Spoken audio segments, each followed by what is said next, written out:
See, you've said two things. Among many things. What you just said. Yes. It reminds me of what candidate Akufo-Addo said before he became president. Possible. Talk about, and we can do this, and then it creates. I'm coming. I'm getting there, and it will have the fiscal space and all of that. Correct. Yet it's Sikaso. Yes. And so accommodate. But did he allow the best person? Yes. You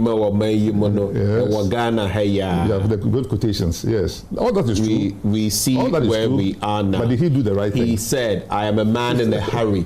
You remember? You are telling me that within the first 2 weeks, former President Mahama, if he becomes president again, cabinet and all of that, I'm a man in a hurry. Correct. Look at where we are. So I'm saying that. So yes, I don't know. No, it is possible for people to promise and fail. As many women who were promised all kinds of things by their husbands or lovers and who just turned out to be nasty and wrong decisions. So all these things happen in human life. So yes, it is possible for NDC to promise and not perform as well as we hope to do. But that's why you are here as a media person, to point it out within the first 100 days, 120 days, 700 days.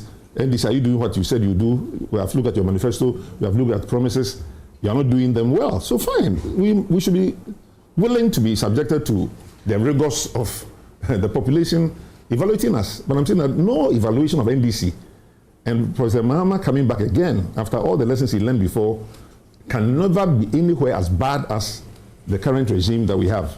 Now, that so it is not that the NDC fared well, it is that the NPP has fared worse. Both. Or badly. Both. That NDC fared very well, and we did many things which MPP come. You see, MPP, you must understand the culture and the tradition of the political parties. And now we all know that Kwame Nkrumah was a great leader. Do you know that? Do you think so? Do you believe that? That Kwame Nkrumah was a great leader? I think he's the greatest leader we've had. Very good. So why was he bastardized so much by the NPP? Because those were the people bastardized him at the time. Of the United... the UGCC. UGCC and United Gold Coast Convention. UGC Convention and the United Party. They bastardized the man. So you mean the UP tradition? Until recently, even for our children and grandchildren, we don't know that the guy was a very honest man who actually stole nothing, hadn't even taken one cement block that didn't belong to him as his personal property, had no piece of land. One plot of land in Ghana that he owns for his own family and himself was putting property of Ghana into suits that were given to him by foreign leaders to make sure that people know this is not my property. We didn't know all of those things because we had been lied to.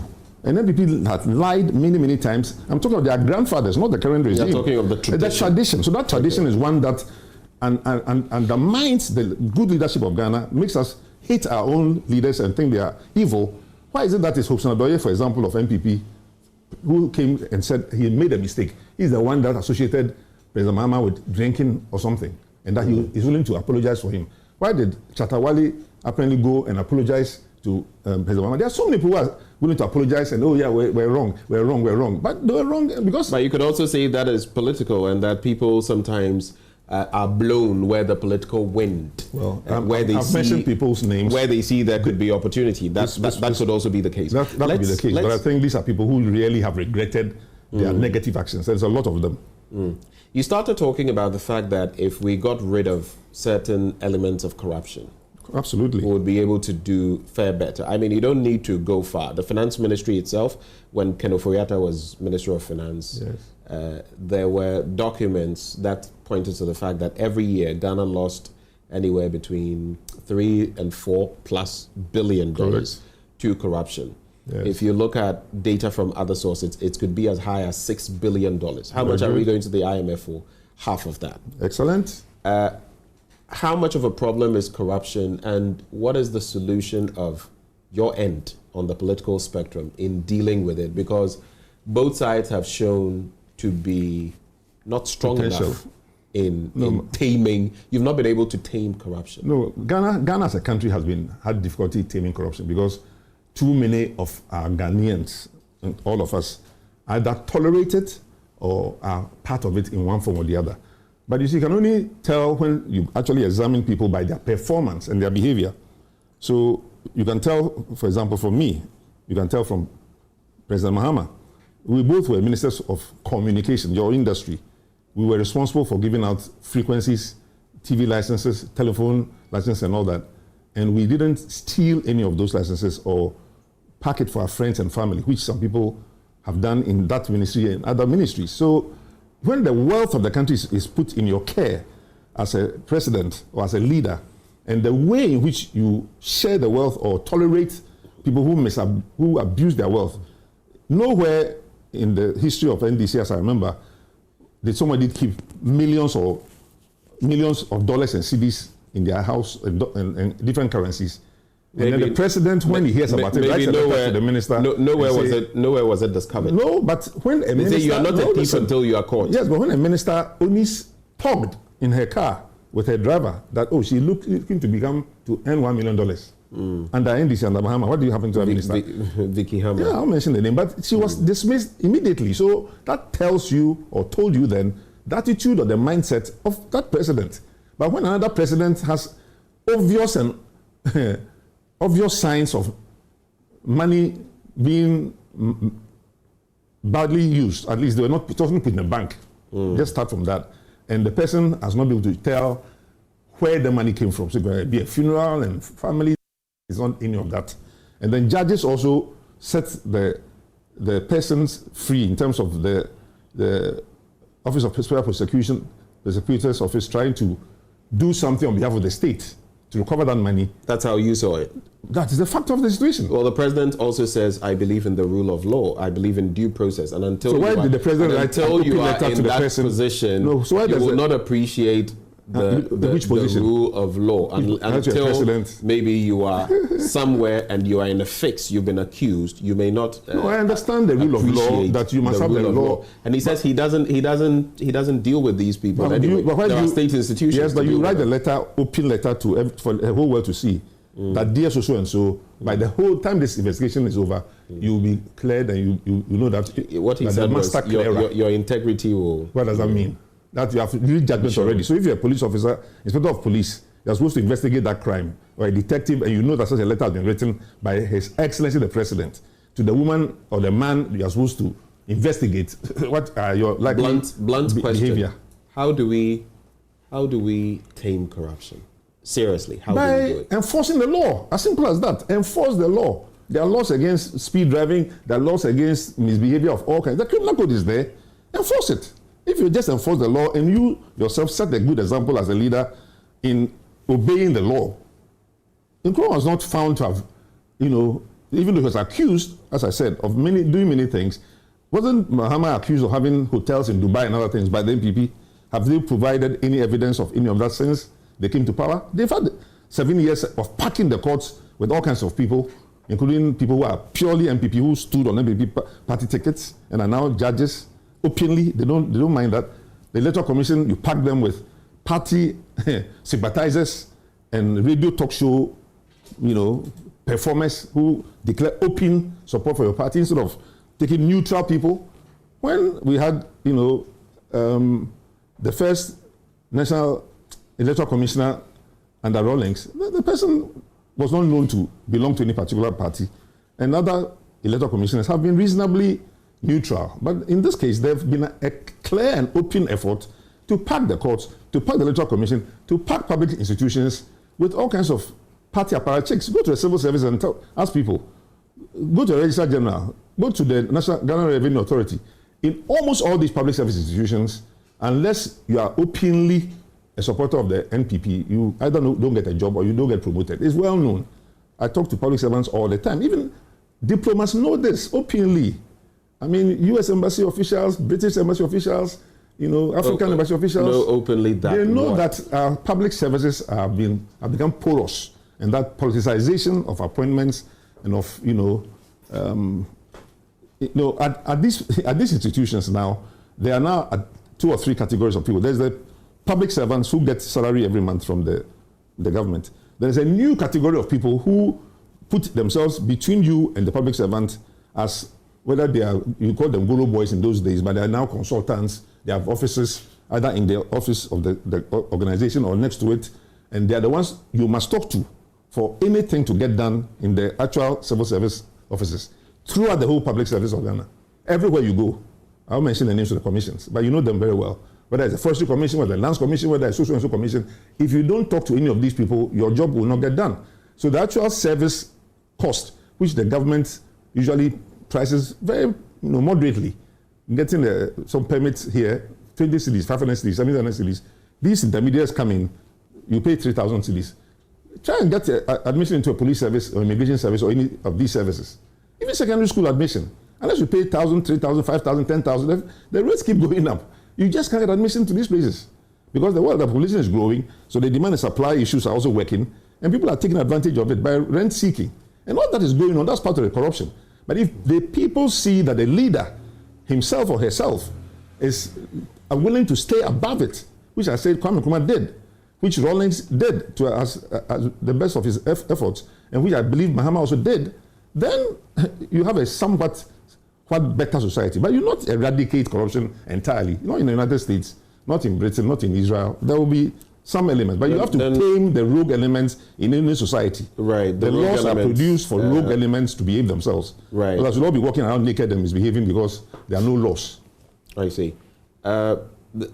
Then I guess former President Kufuor was right when he said, corruption had been with us since the days of Adam. Correct. But the point was that, having admitted that corruption had been with us, the point was for him to do something about it. It's been with us, all right, but yes, do what you can do to tame it. Let's talk corruption. In fact, let's move from corruption and talk galamsey. All right. Right. It's become a serious issue which is a form of, in fact, that was why I said corruption. It's become a problem that is slowly poisoning all of us. And it's greed that is motivating it. Now, greed, excessive greed. Scientists will tell us that the yams, maybe even cassava, plantain we are eating, could all be problematic for us. Absolutely. Maybe there could be carcinogenic elements and all of that. And then when people say that, why don't you declare an state of emergency, what happens? Right. What happens to that idea? You and your media people, let's have a state of emergency so that we take remedial action. You send 100 people into some forest zones to supposedly burn 25 fines or whatever, and that is a 9-day wonder. What is happening with the powers that have been given to the president, if he really wants to exercise it, to protect the national interest, to protect our national patrimony, to protect the flora and fauna of Ghana? I don't see that is happening. He's not utilizing those powers, which he has. In terms of turbidity, I mean, 4 NTU is what some people will say is safe. In some places, we're over 14,000. You can kill yourself with that. Drink that water and see.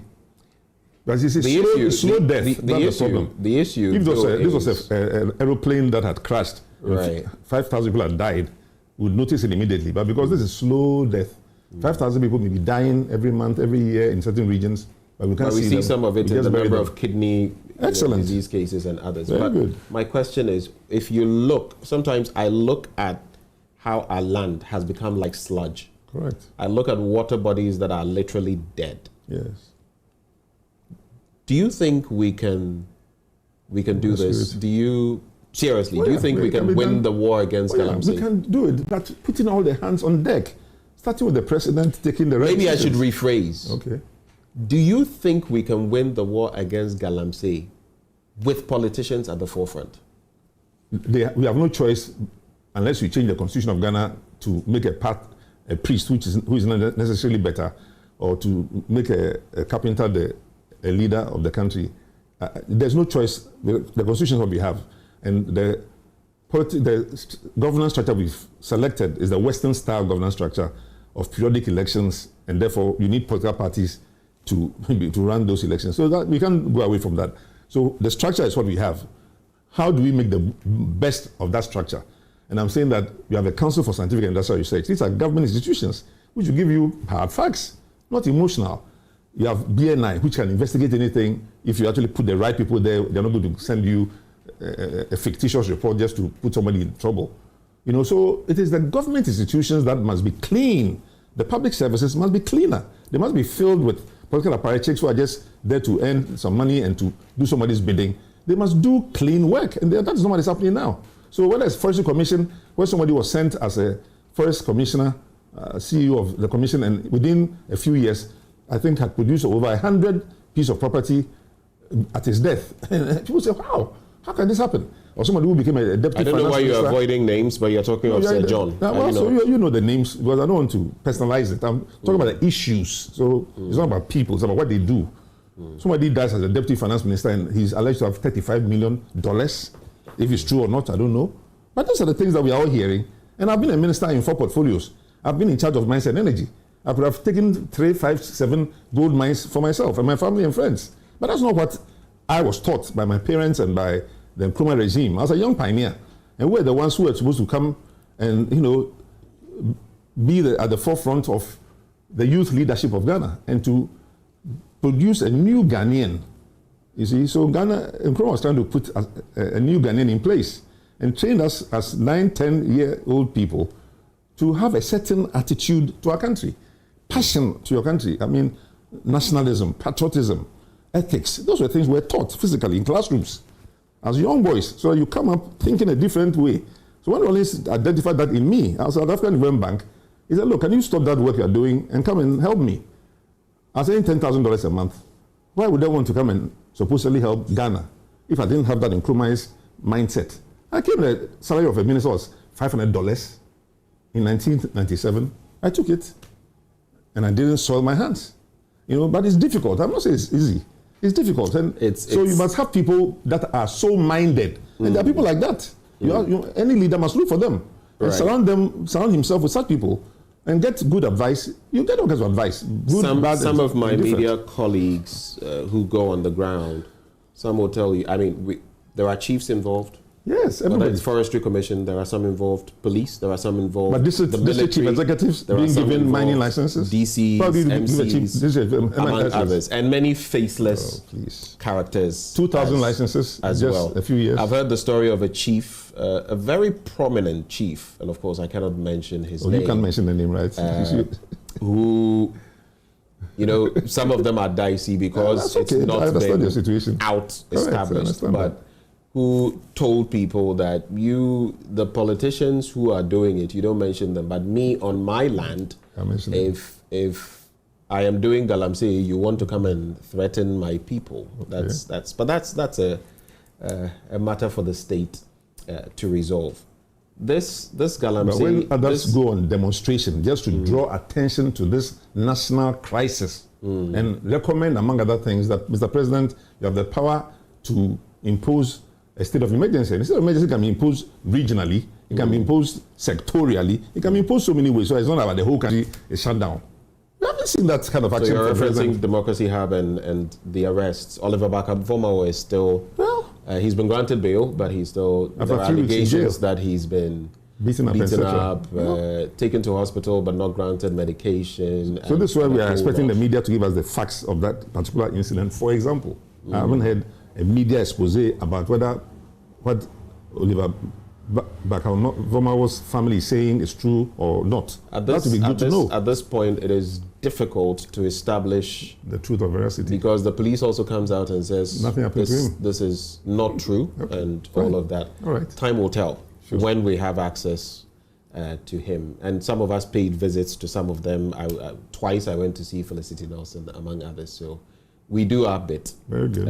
In there. But on the back of the fight against galamsey, the media has not been spared. Recently, my colleague Erastus Saridonko and some others were literally beaten up. Yeah, we've heard about that. Have you heard any statements in support of the media freedom on this matter?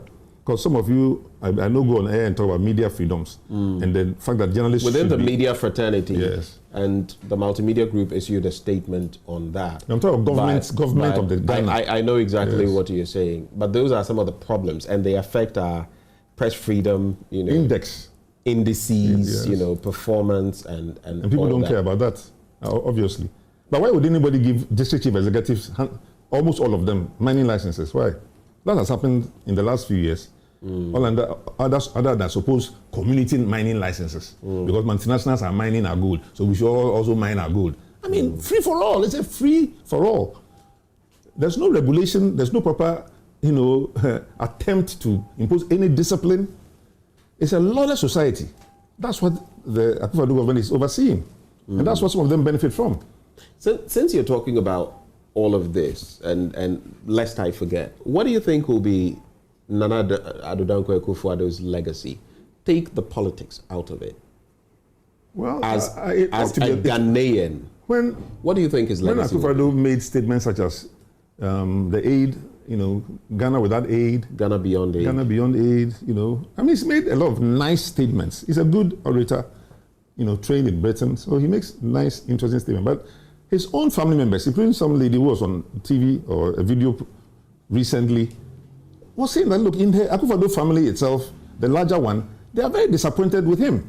And they themselves get together periodically to chastise themselves and they are embarrassed. They themselves are embarrassed when they go out among their colleagues and among their peers. Now, whether that lady's statement is true or false, I can't vouch for it. But I'm saying there's a video that I have seen only yesterday with this lady who probably lives in Ghana, in US or London or somewhere else, saying that in their own family they're embarrassed. The Japadier documents, he actually claims to have been the conduit through which a Japadier document went through some people and into the media hands. So people have sat down and planned that we shall capture the state of Ghana, state capture, and milk it for our personal benefit, and make sure that the kingdom that they come from, Japadier, becomes as powerful as supposedly a rival kingdom, which is the Ashanti one. And I'm a friend of both the Asante and the Ochehini, by the way. So I'm only speaking about what is already in the public domain. Let's move from the politically charged bits for a moment and talk about a sector you've headed before we come back to Parliament and everything happening there. Education. Excellent. Where are we? You've been Minister of Education. Catastrophic. Before. Only yesterday, this organization actually tries to provide mentorship in mostly secondary schools and universities to students to help them. That's Africa Business Center for Developing Education. We are at Africa House, Asylum now.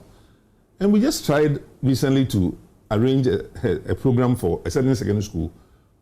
And 1 week to the event, after we've planned it for more than 2 months, we hear that, the schools will be out, and they only got that message on Saturday that they are not going to be on. I said, what kind of situation is that? They said, but are you now getting aware of this? That the entire school system is in complete disarray. They don't know the school year, when they are going in, when they are coming out, when it's fast track, when it's blue track. I mean, look, even parents are not being allowed to organize themselves with teachers. We used to have Parent Teacher Association, PTA, which was a good sounding board for any headmaster or any group of people to know what is going on in the school, because the parents will tell you the teachers will be there. But this MPP government, for reasons that I understand, because they don't want any group of people to unite and have common purposes that will hurt their programs. So they've dismembered Parent Teacher Association and created Parents Association. So parents only meet. There are no teachers there. What are they going to learn about? What is happening in their schools? Now, I'm learning from others that even in the school system, there are no term reports at all. There's somebody in a secondary school. She works with me. And she's telling me that in that school, in a very prominent school as well, and I believe it's a practice in almost all the schools, there are no terminal reports for you to know that your son or daughter has performed this way or that way. Do you have proof of that? Or is it just hearsay? Well, after this interview, I will introduce you to that person. No, what kind of proof do you want? It behoves you as well. As Minister of Education.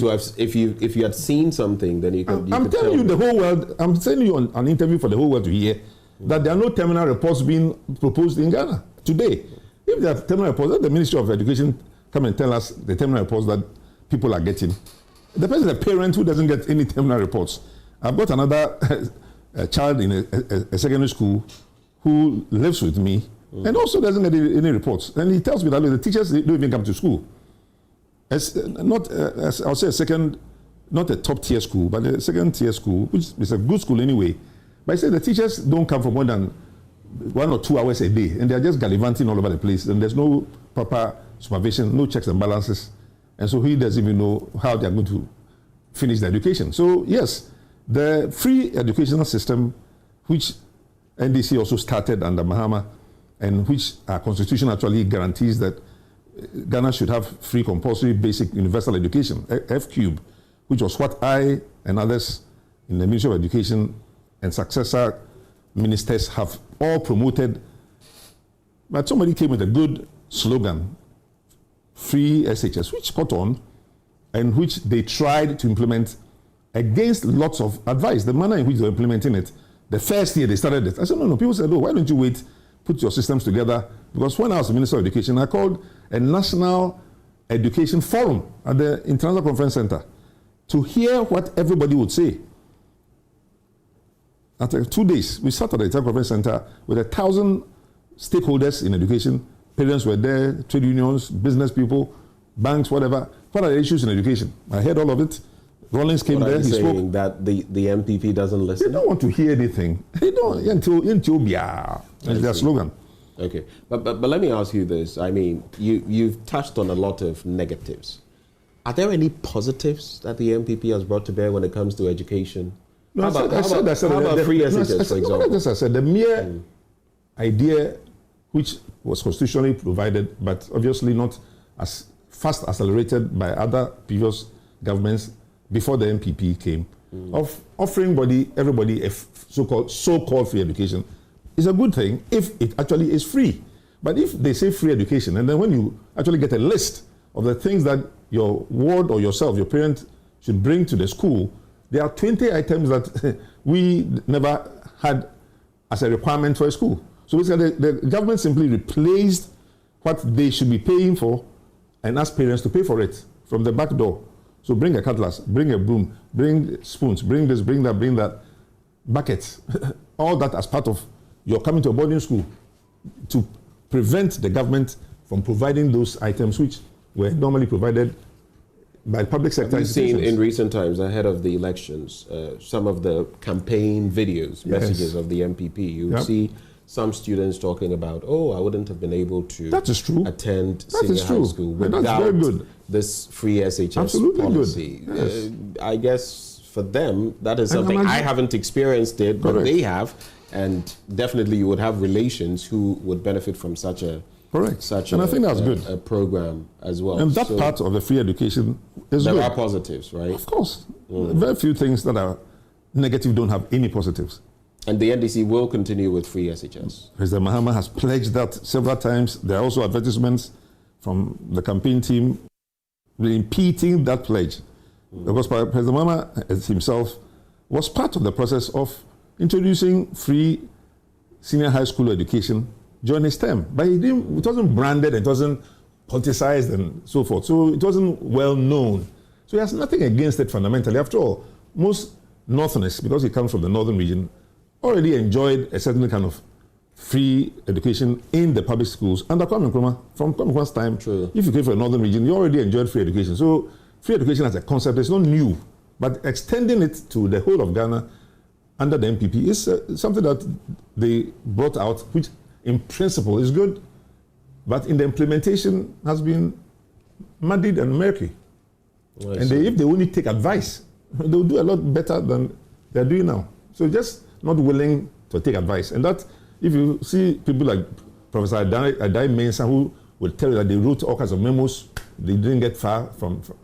There are many education specialists who regret that advice they give to this government has not really been taken.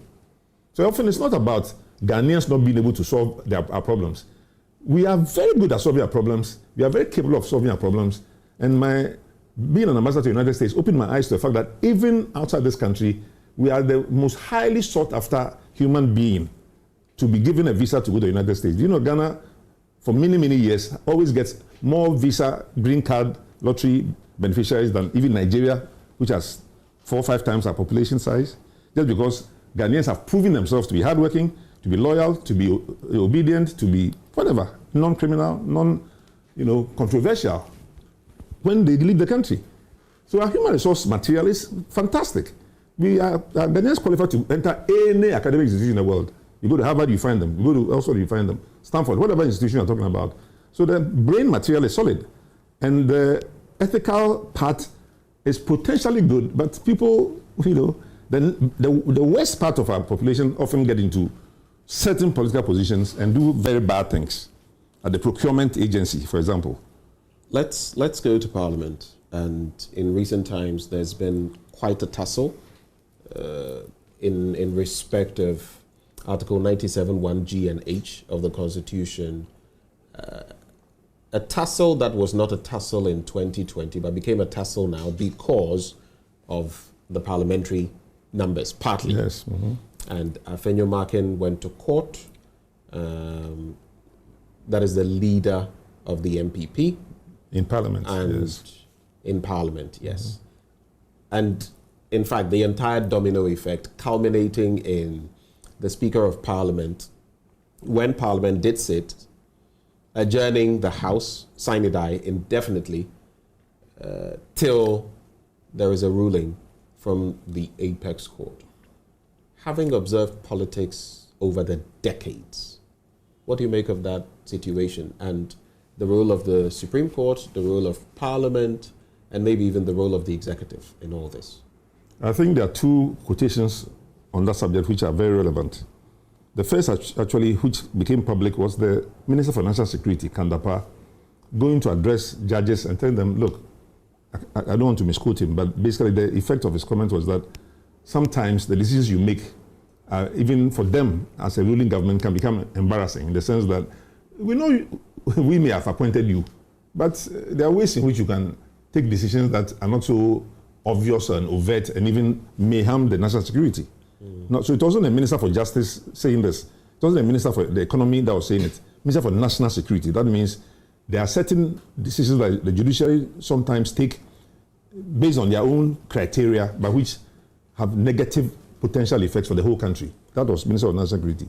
The latest one, I think, was from former Attorney Chief Justice Sofa Akufo, who said, again, I don't want to misquote her, but it was like there are some decisions that are being made by her former colleagues, which she herself has difficulty in appreciating, because I guess the way in which the decisions are being made, I wish I could quote her accurately, but it was a critical comment about the same judicial system that she was the leader of, meaning that, of course, all organizations go through various, trials and tribulations. They go through changes of various kinds, but at this time, the kind of, decisions were 7-0, 9-0, 5-0, and they think they are playing a soccer match and they are doing very well because they've just beaten Nigeria 5-0. No, this is the courts of Ghana.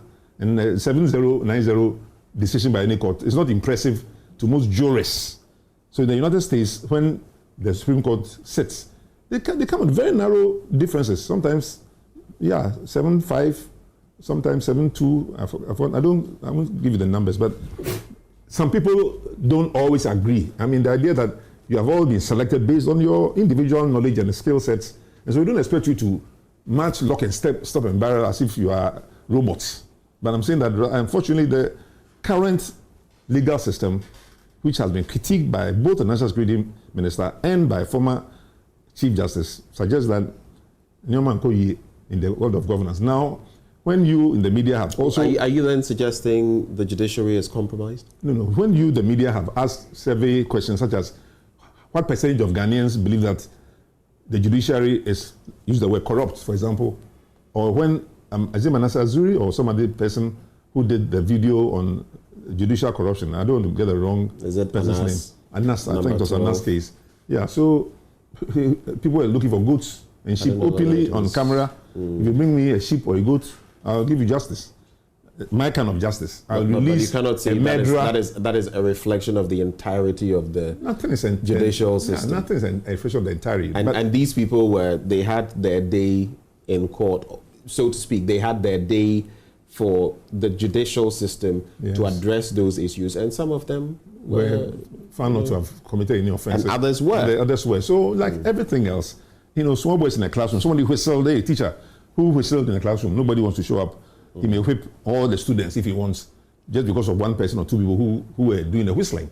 So collective punishment, yes, we don't agree, accept that.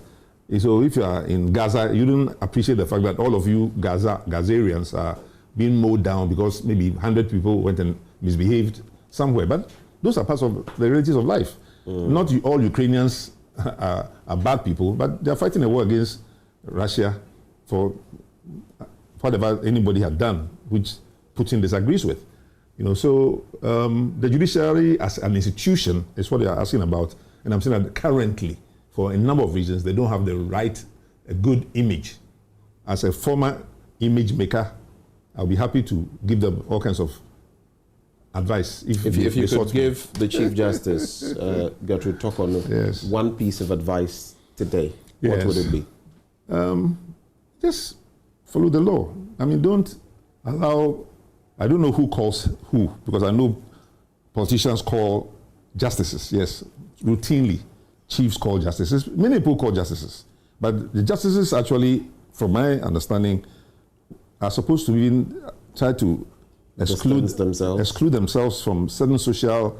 So if you invite a justice to even a wedding or some other social event, some of them will not come, and they will give you a reason that they don't want to be seen in certain places mingling with normal people just because they don't want their reputations to be compromised. So they are being given certain privileges. They retire on their salaries.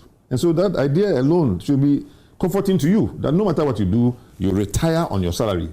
Some people don't retire on any salary. I worked for 50 years. I don't have a pension because of decisions I took myself. But they have a pension. They are retired on their salaries. That should give you enough comfort to simply obey the law. I mean, do the right thing. But the point is that law, from what I understand, has potential for numerous interpretations. The same article, the same sentence. That's why lawyers go to court. That's why judges get it right and get it wrong sometimes. So you can get a case that at a magistrate court, a decision went this way. It goes to a high court, it goes the other way. It goes to appeal court, it goes another way. It goes to a Supreme Court, it goes to the same case. So I get the point you're making. Yes. With the sort of tussle. Yes, sir. Separation of powers calls for a balance of power. Very true. Right now it appears there's shoulder rubbing and ego tripping and who is more powerful and you can't do this and if you do this I'll do that. But let's go back. Call it tit for tat. The point is where we are now, does it serve our democratic purpose, our democratic credentials, and the decision that the Speaker took in terms of also adjourning Parliament indefinitely? Do you feel that was the best step that could have been taken? Again, I'm not a lawyer, but I think he got a whole lot of advice from a whole lot of people. And I think some of you were even broadcasting it before the decision that this is what many experts in law are suggesting could be some kind of a peacemaking approach. Because anything else he did would have been seen as a stepping over the judiciary or not respecting the decision of the judges. So this was a sort of neutral. Yeah, it's like abstaining in a vote at the United Nations. Yeah, just abstain. Well, his lawyers have put in a request to quash that ruling of the court. Good. So that's let's another conclude action the conversation on the John Dramani Mahama campaign, and now we can go back to the Ashanti region where you were born, Kumasi to be specific. Correct. How healthy is the John Dramani Mahama campaign, and the Ashanti region, like I mentioned? Yes. Depending on how many votes the MPP garners there, it's going to either spell doom or gloom for your party. Yes. How are you handling that region? And do you think you can make any inroads there? Well, I'm sure we can make inroads there. Again, I can't speak for the party because that's not what this interview was about. I'm not a party officer. I used to be a vice chairman of the party.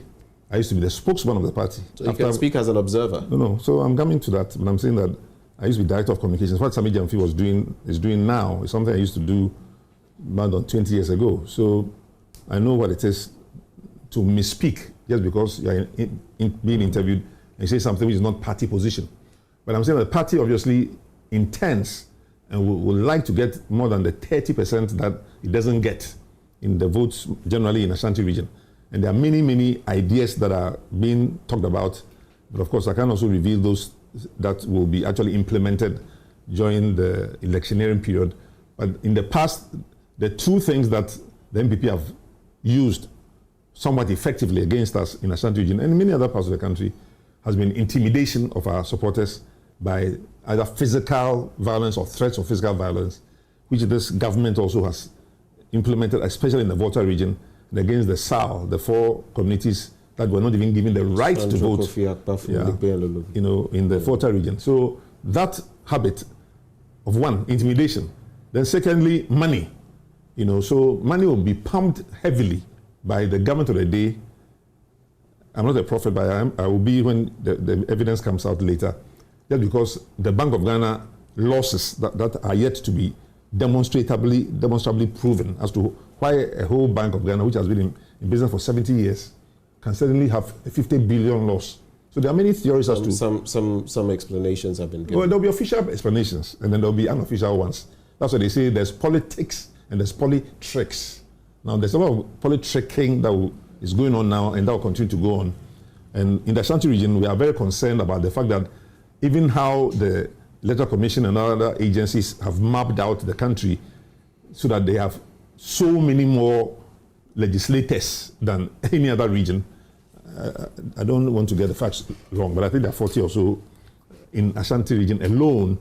And of course, Greater Accra also has a large number of legislators. So this is supposed to be dependent on population size and any number of factors. But that gives them a lot of weight, which some may say may be somewhat outsized with regards to the size of the country, physical size, geographical size, and then the size of the overall Ghana population also counts, right? Yeah, apart from the Greater Accra region, sure. I believe the next is the populace. Yes, so population counts, but I'm saying that the way the demarcations of parliamentary seats have been done over the years, they happen to have a little few more than somebody else would have suggested that they deserve. Nevertheless, we are concerned about Ashanti region. And Ashanti region is not only for Ashantis. I'm a Fanti born in Ashanti region. There are Voltarians born in Ashanti region. There are Northerns born in Ashanti region or living there, married to Ashantis and all that. So we look at all those demographic permutations, and we have strategies to do the best we can with the various communities which are sympathetic to NDC. Okay. Because there are communities that are very, very sympathetic to NDC, but there are others that obviously just will take anybody as long as the MPP.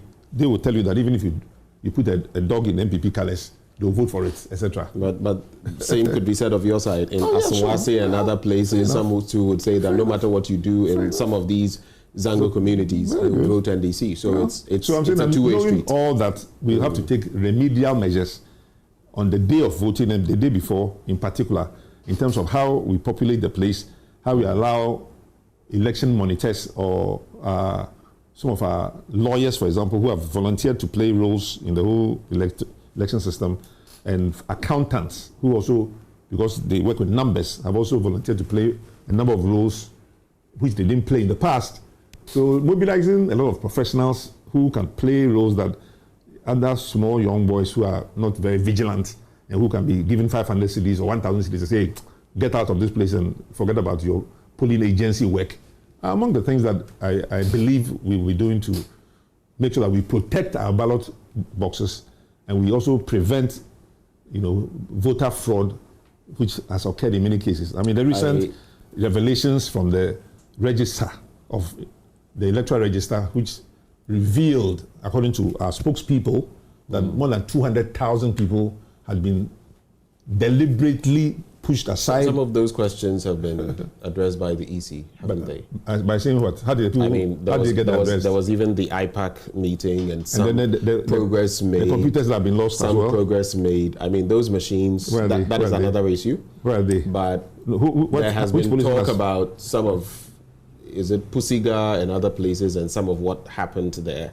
All I'm saying is the Electoral Commission itself has admitted that it's not a perfect institution. It will not be. But it's being made more imperfect. To remedy you make an institution that is not so perfect, more imperfect. When you pack it deliberately with people who you know in advance, who are on television, who have videotapes of them, who your national security officers will tell you, this man, we know him to be NPP, and this is evidence against him. You appoint him again to the position. I mean, just to conclude on this point, your final words, but feed into your final words. I interacted with a pastor today. I found it interesting. Okay. Sometimes spirituality in politics and who gets what, when, and how. I used to be a chief executive of a church. Action Chapel, you know that? No, that I don't. Among the many things that I've done. How much do you believe in spirituality and politics? Some people, it's like spirituality and football or those things. But this person was telling me that, he saw something and there was a confirmation of it in a certain by-election, and that Of course, I can't mention whatever he said, but that he saw certain percentages and it's going to mean this and that for. I don't believe in any of the so-called prophets who prophet about numbers. You see, if they have prophetic capacity. First off, let me pose my question. So, do you believe the NDC is going to win this election? The MPP wants to win it. And by what estimation, in terms of percentages, do you think the NDC will win? The statistical evidence is out.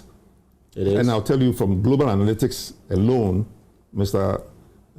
Musa Dankwa, who nobody questions, at least not that to my knowledge. Well, the MPP does question his credibility. No, when it favors them, they have no question his projections in the past. Nevertheless, those are his projections.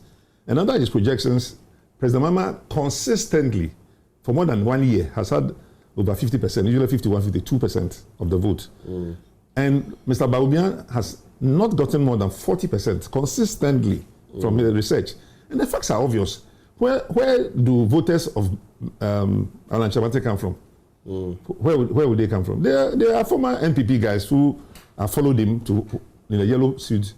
And then Mr. Bediaku, who may have support in many regions of Ghana, but his core support is also Ashanti anyway. So if the two of them plus other small parties have about 10% of the vote consistently, then the election results is out. But if we want the one certified by the Electoral Commission, they are waiting for them to see whether they'll try and massage these figures, which we all know, and bring us something fraudulent. So you are suspicious of the EC? We just told you, somebody has packed the EC with known MPP apparatchiks. What do you expect? They will be trying hard, using all kinds of methodologies, because NDC will be asleep, or we are not as smart as they are, or they know more, trigonometry or whatever.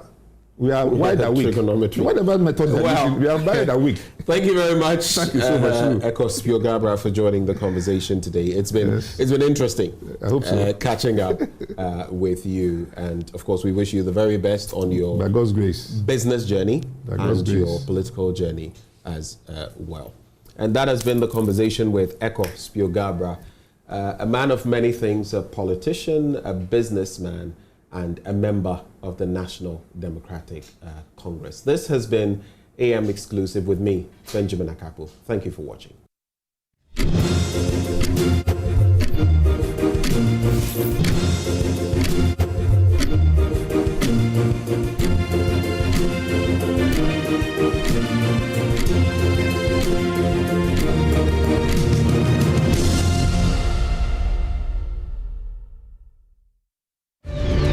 This Monday on PM Express, former Majority Leader and MP for Swami Constituency, Osei Mensah Bonsu. 2020, when I disagreed with Professor Okwe, I buttressed my case with my argument with what had happened in 1983. And as I said, St. Alban agreed with me. Why is Afanyo Markin not in this position then? Because I don't know why he's not clamoring for that. I don't know why. One of the biggest criticisms against him is that one of his biggest flaws is that he doesn't consult as much as you do. Ever since he became the leader, if people are saying that he doesn't consult, maybe the people that he should be consulting are saying that he doesn't consult. Join Evans Mensah for an exclusive interview with the former Majority Leader, Osei Mensah Bonsu.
It is 40 days to the presidential and parliamentary elections. Good morning and welcome to News Desk. We're live on DSTV channel 421, GoTV channel 125, across all our social media handles. We are JoyNews on TV. Coming up this morning, police and military personnel deployed to Bawku after some travelers were killed in a roadblock operation on the Bawku-Wale stretch. We're live in the area for details.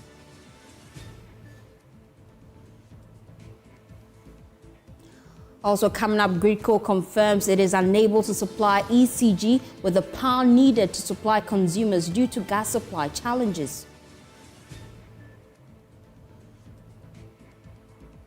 And later in the bulletin, the latest Afrobarometer report shows the Electoral Commission is one of the least trusted public institutions.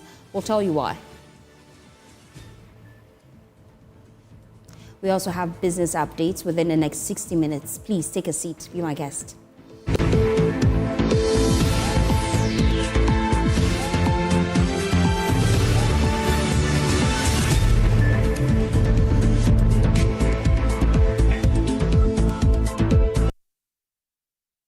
We are your home of independent, fearless, incredible journalism. Thanks for choosing us.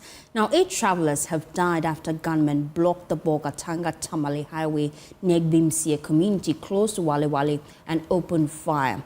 What we also know is that the Ghana Police Service and the Ghana Armed Forces have deployed teams across Bawku and its surroundings to manage the tense security situation and ensure public safety. Let's bring you extracts of that statement. It's coming up on your screens now. And the Ghana Armed Forces would like to assure the general public that we're working to bring the security situation in Bawku, its surrounding areas, and along the Bolgatanga-Wale-Tamale highway under control.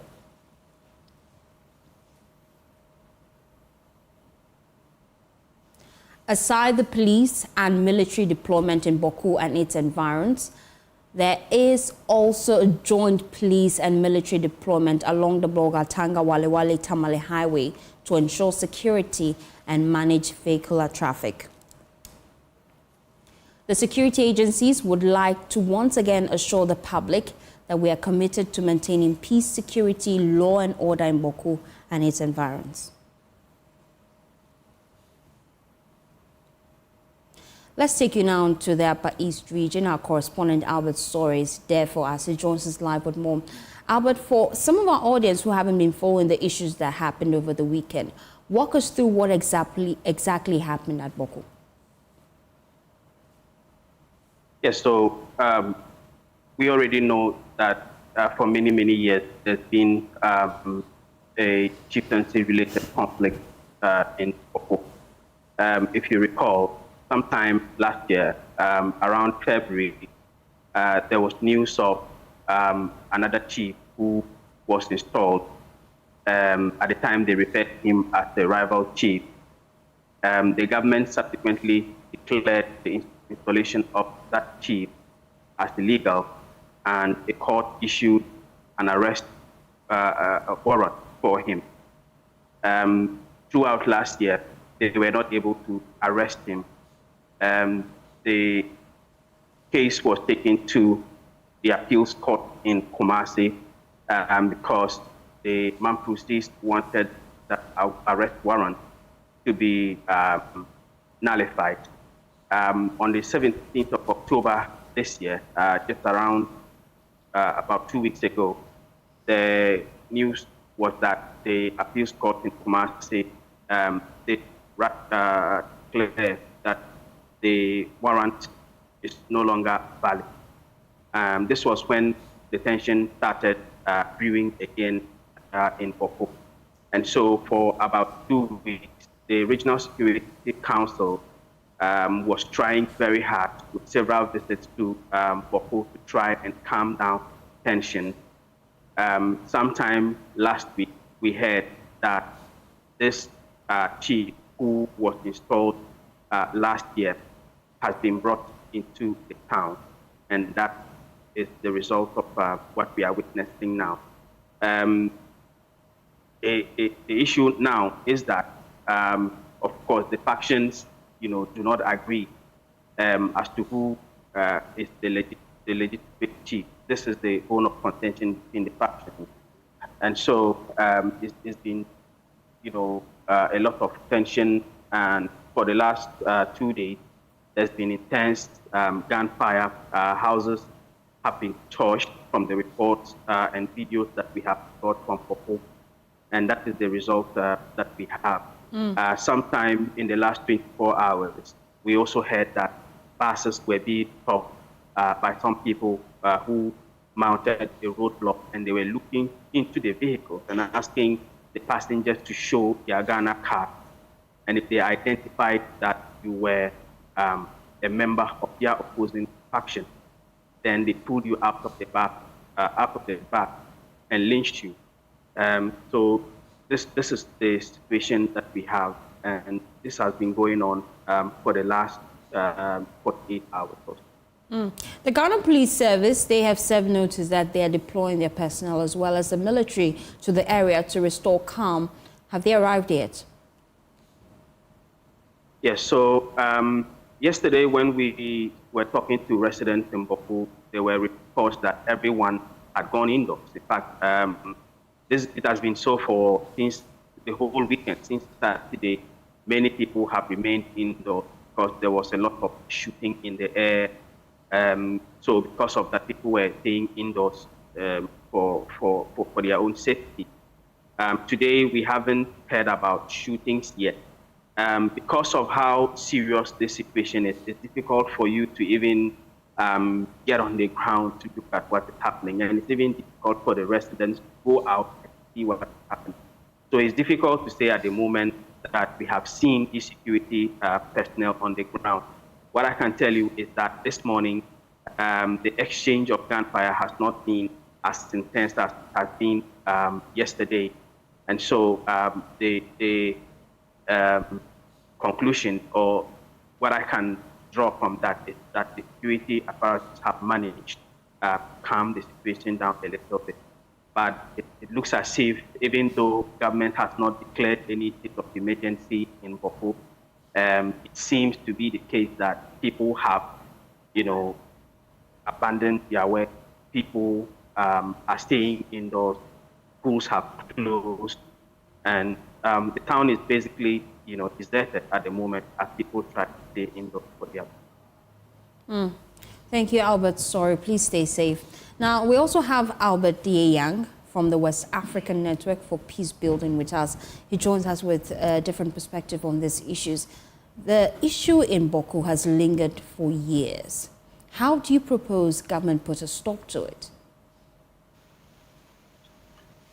Yeah, so thank you. I think that, let me say, it's unfortunate how this issue, again, is developing. Because for some weeks, months, I should say, we thought that things were getting more and more stable. But this situation is quite concerning to the extent that people have lost their lives and that businesses cannot go on. People are afraid to move out and all that. That is very, very concerning because the situation in Bawku is already too dire for the area and for the rest of Ghana. I think that we have been probably not doing our analysis enough, to determine the strategies that we need to implement in Bawku, both for government and all other stakeholders.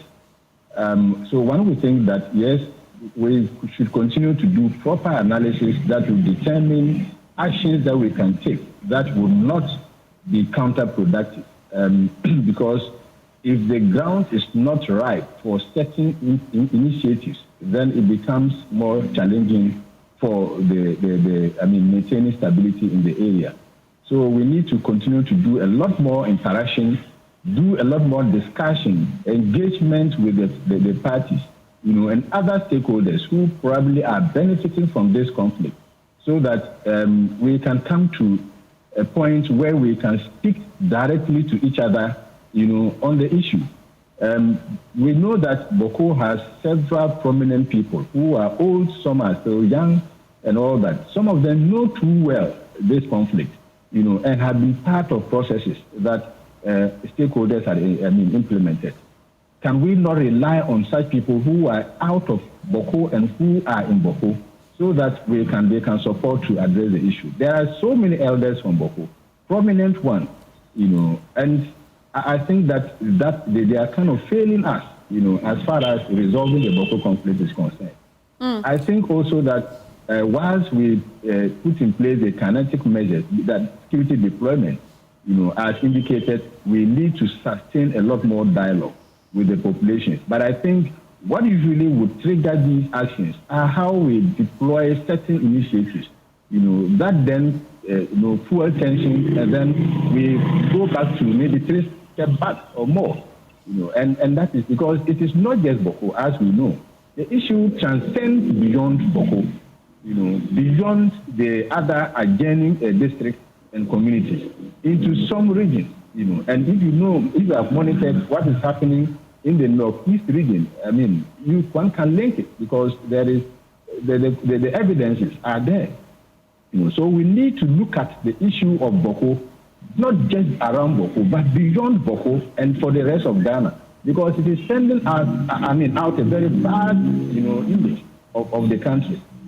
And I think we need to engage more, discuss more. It is not about power. It is not about what we can do, as individuals, maybe probably who hold our power, but that how do we build a certain consensus and carry people along?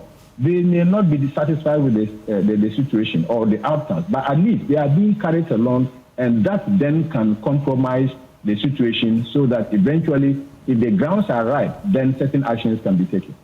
But the Regional Security Council, they have tried dialoguing for years, and that has yielded very little results. So the question now is, why exactly do we then resort back to dialoguing? There are calls for the traditional authorities to take matters into their hands and put their people under control and ensuring that they commit to peace.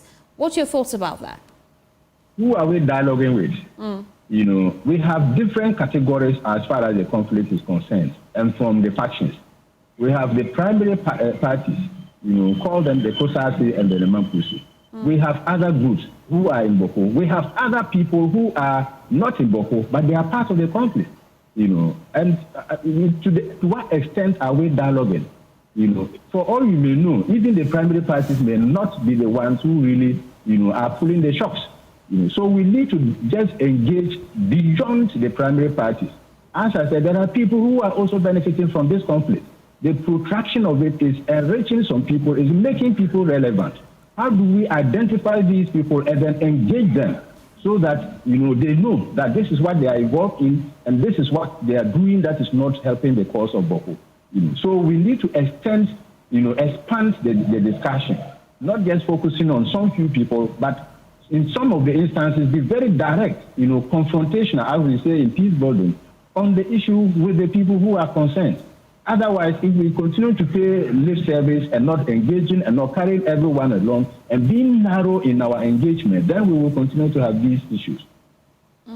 Thank you, Albert Yang. He is from the West African Peace Building Network. Thank you for your time here on News Desk. Now, away from this, the Ghana Grid Company, Gridco, has confirmed that the current power outages in some parts of the country is due to its inability to supply the Electricity Company of Ghana with the power needed to supply consumers. Now, there has been erratic power supply to parts of the country, with stakeholders warning Dumso may be returning. Gridco says this challenge is simply because there is no gas to power the thermal plants. Jifa Bampo is Corporate Communications Manager at Gridco.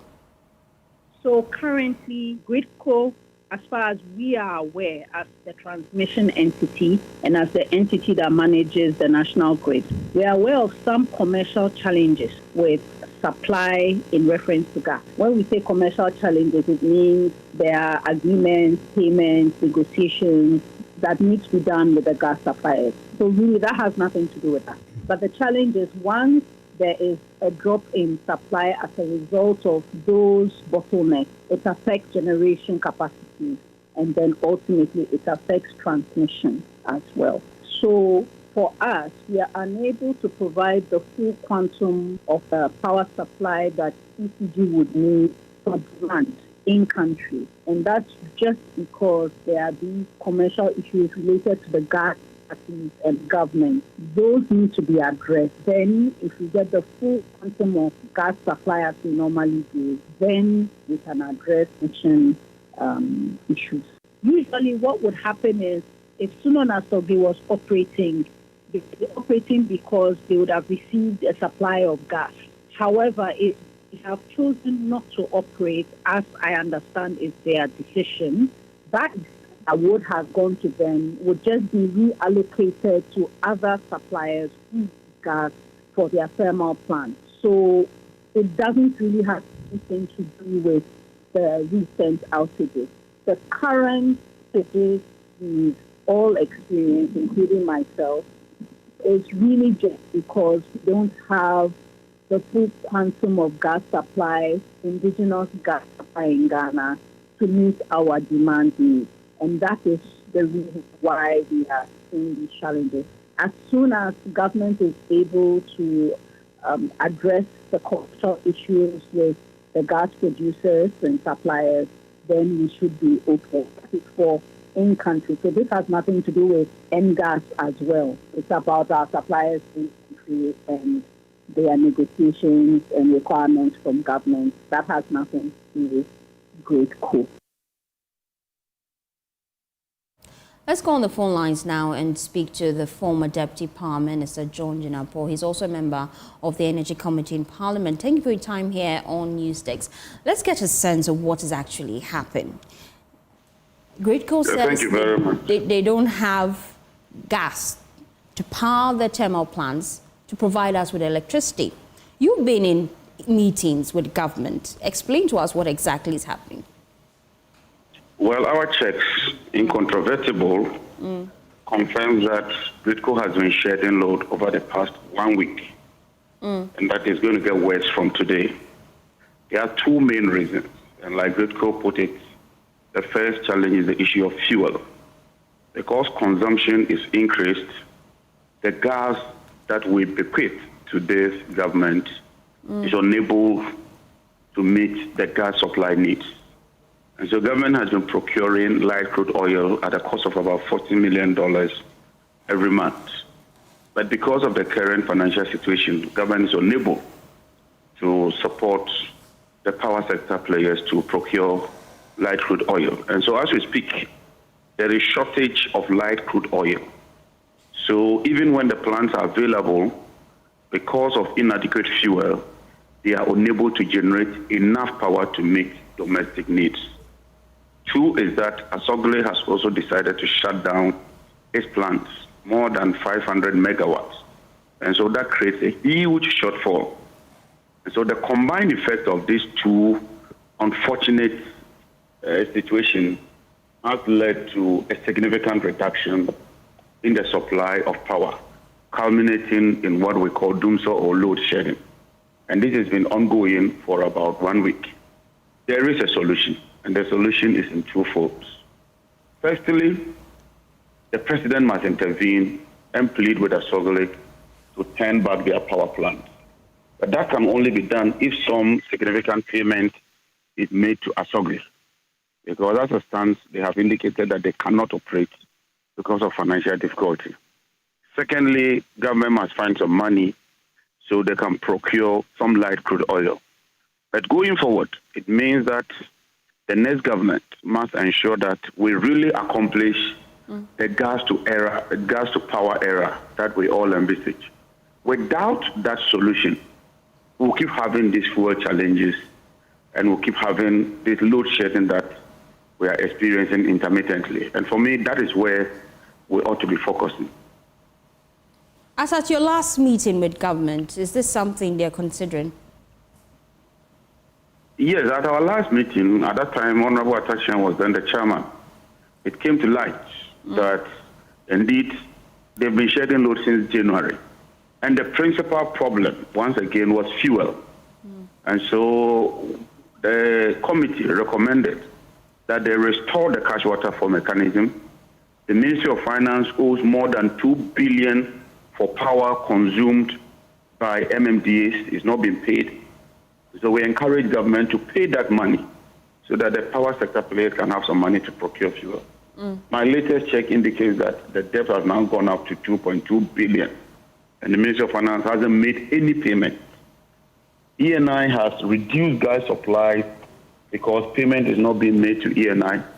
Indeed, ENI has withdrawn some services and also drawn down on the LC by $500 million, and that is backstopped by the World Bank. And so that has serious ramifications. Our Power has also drawn down the LC, the Litasco LC, $170 million. And so the sector is crumbling. What I see this government do is that because we are left with just about 1 month, they are adopting what I call palliative measures, just to manage it and dump it to the next administration. Be that as it may, I think that the next government must prepare for a very, very difficult and Herculean task when it comes to the energy sector. Our estimate shows that we need more than $2 billion to clear that pipeline. And that's very, very worrying going forward. But in your briefing, ECG, they went on a revenue collection exercise. This was supposed to help them with collection of revenues, to help provide the needed funds for the cash waterfall mechanism to work effectively. What happened to that? Indeed, ECG made some significant collections based on that revenue drive. But if you read the PRC report, they indicated that the money did not come through the cash waterfall mechanism. So the money was not accounted for. The money cannot be traced, and we cannot tell exactly how that money was used. The ECG MD then indicated that the Minister of Finance directed him to procure some light crude oil outside the remit of the cash waterfall mechanism. And that creates a huge problem. And that was just a drop, because I guess what they did was to collect some outstanding bills. Once you collect that, you come back to normalcy. And now, with all the losses we are witnessing, which is about 32%, it clearly tells you that the sector is indeed bleeding. This government has failed to address the challenges.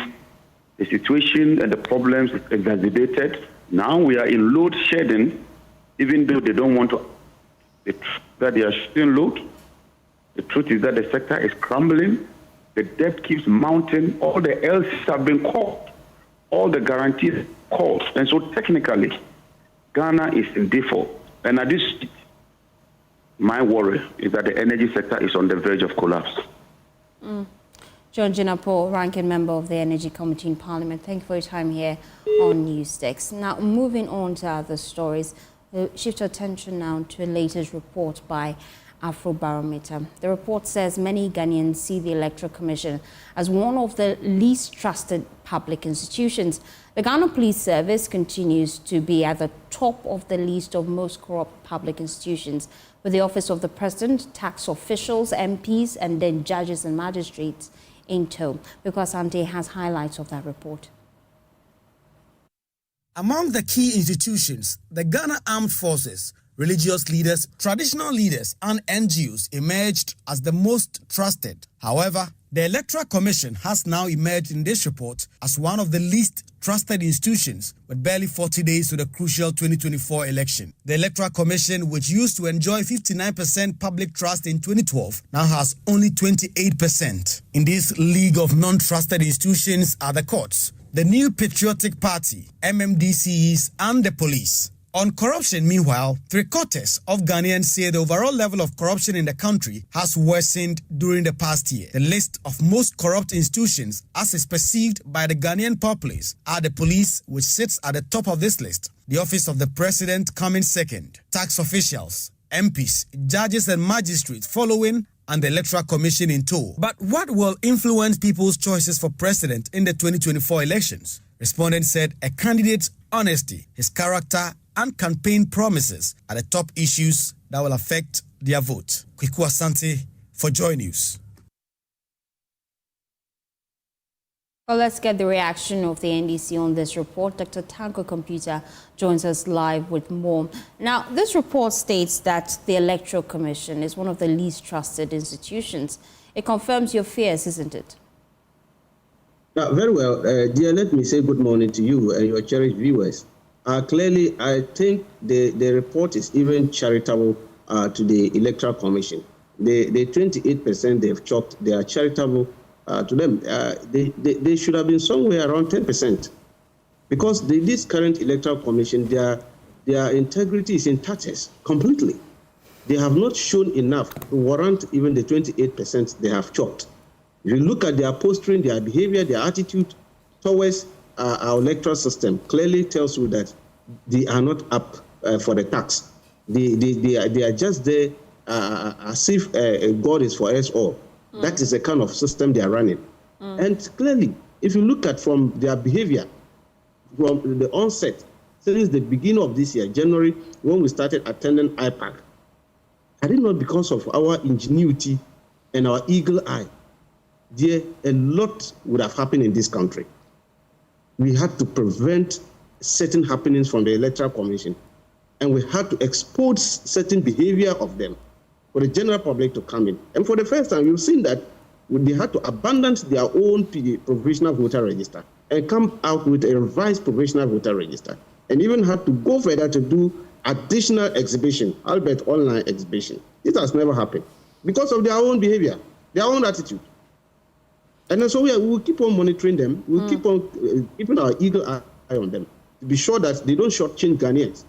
Look, for the first time. The IPAC meeting, the EC decided to telecast live because of some of these issues that the NDC has raised. With the current IPAC sitting, haven't they addressed most of your concerns? It's not about addressing our concerns. It's about doing what they are expected to do. They shouldn't expect an external. In any case, the constituencies and external body should not influence their work. Is that not it? But now, we've come to realize that it's an electoral commission that seems not to understand what they are doing unless an external body comes in to direct them and tell them, do this, do that. What you are doing is illegal. What you are doing is wrong. Why have we reduced ourselves to that level? From 2015, at 2012, at that time when they were talking 59%, every Ghanaians had confidence in the Electoral Commission. At that point, what has happened? Up to now, look, for the first time, the Electoral Commission is running adverse just to clean their own mess. Instead of them to be educating Ghanaians about their voting right, their what is expected of Ghanaians in terms of voting, after NCC, we don't even want to come near them cry. And the EC is now trying to do adverse in order to protect their own integrity. Have you ever seen that before? Since 1992, we have never seen this. Because nobody trusts them. They're now forcing Ghanaians to trust them. Look at all their adverse of late. It has nothing to do with upcoming election. It has something to do with a trust, element of trust. Because they know Ghanaians don't trust them. You can't be running a system like that and expect anybody to trust you. That is the problem. There are other portions of the report. They say among their key findings, the police, the presidency, tax officials, MPs, judges and magistrates are the most widely perceived as corrupt. Your thoughts?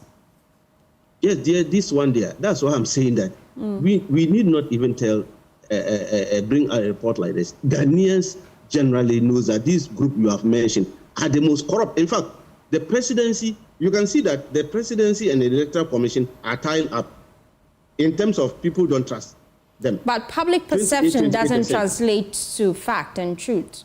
It's a perception. The truth of the matter is that in reports of this nature, the sampling method, if you look at their methodology, I read their methodology clearly, and they have covered almost an aspect of Ghanaian life. In coming out with this report, they touch base with sectors of the country or the state in order to generate this report. So clearly, it's speaking to you something. Look at the NPP as a political party ruling this. 22%. Nobody's interested in them again. Nobody's interested. They just want them out. And for the judiciary, the percentage they've given them, I believe is because of some few high court decisions that they have given them. If they were to use the Supreme Court alone to sample views about Supreme Court, they would have gotten zero. Because nobody takes them serious these days. Because over the years, look, the past 3-4 years, the kind of ruling going on there. You remember what the National Security Minister told them? The leaked video that came out. What did he tell them? That should be the kind of ruling they give. Compose national security. We didn't force the National Security Minister to make such a comment. to the Supreme Court judges. And we continue to see that. A Supreme Court that will sit down and tell you that birth certificate cannot identify you as a Ghanaian. That's unheard of. So nobody takes them serious. And that's why we are saying that we need to reset this country. We need serious minds to reset this country come December 7th, so that we bring back the glory of Ghana. And the way Ghana is thinking is going down the drain. And we need to arrest this situation come December 7th. The Afro barometer is just a tip of the iceberg. A lot of rot is going on in the country, and we can only see this after the December 7th. Because what is going on is just not the Ghana that we all want to. That is not it. That is not the Ghana we want to be. We can't bastardize our institutions with this kind of behavior pattern and expect us to have the glory that we are expecting. And we need to arrest that. Why? Why is the police service and the judiciary always coming up when it gets to corrupt behaviors? And for the presidency, we know it's a dent of corrupt activities. Allegations we cannot prove. Oh, dear, I am saying that this is a perception. And a perception always leads to these allegations. Everybody knows it. And the moment your behavior pattern shows this, clearly it will need further investigation to unravel this. Because you cannot have a minister of state that you know for the last 4 years, and within 4 years, such ministers will have, they have opened a bank accounts in their rooms, where they stash in millions of dollars and foreign currencies. That is not the Ghana we are envisaging. That is what feeding into all this perception that you are talking about. And we need to sit up because we know each other and we know our lifestyle. And so when we go and put out the serious fraud office, and yet you make sure that they don't function, when they even come to this, you use mechanism to make sure that those things doesn't come out public. People don't know the whereabouts of their reports and all that. And you have institutions who are supposed to be protecting the public purse will now tend to be fighting each other. Talk of Yoko and SOFO. Look at the battle they were fighting among themselves just to whitewash a report that was going to indict a sitting government official and all that. These are the things we are talking about. So clearly, we are monitoring closely. We are making sure that we let Ghanaians know that their tax money given to these state institutions are rather being run down completely. And they have the opportunity in the next 40 days to change the government. To change the government and make sure that we reset the country properly into the right path. Thank you, Dr. Rashid Tanko Computer. He is Deputy Director of Elections and IT for the NDC. Thank you for your time here on NewsDesk. Now, away from that, Member of Parliament for Yendi, Farouk Aliyu Mahama, says he remains Yendi's best bet towards development that it deserves. Now, speaking at a walk to canvass votes, he listed some projects he says has relieved the people of Yendi, while promising to do more if given the nod to lead the people again. There's more in this report. The Yendi Health Walk and Rally showed a massive turnout, something the organizers said has never happened in the constituency. Thousands of party faithful started the walk from the residence of the MP, taking over the streets of Yendi, leading to the township. They danced and sang to loud music that accompanied the group. Speaking at the rally, the MP said both the NDC and the independent candidate cannot match up to him. The NDC candidate, what is the track record of the NDC in the Yendi constituency? As a parliamentary candidate, even before I became MP, I brought much development to the Yendi constituency. He has nothing to show. And today, there is someone calling himself an independent parliamentary candidate. Both the NDC and the so-called independent parliamentary candidate cannot match up with me.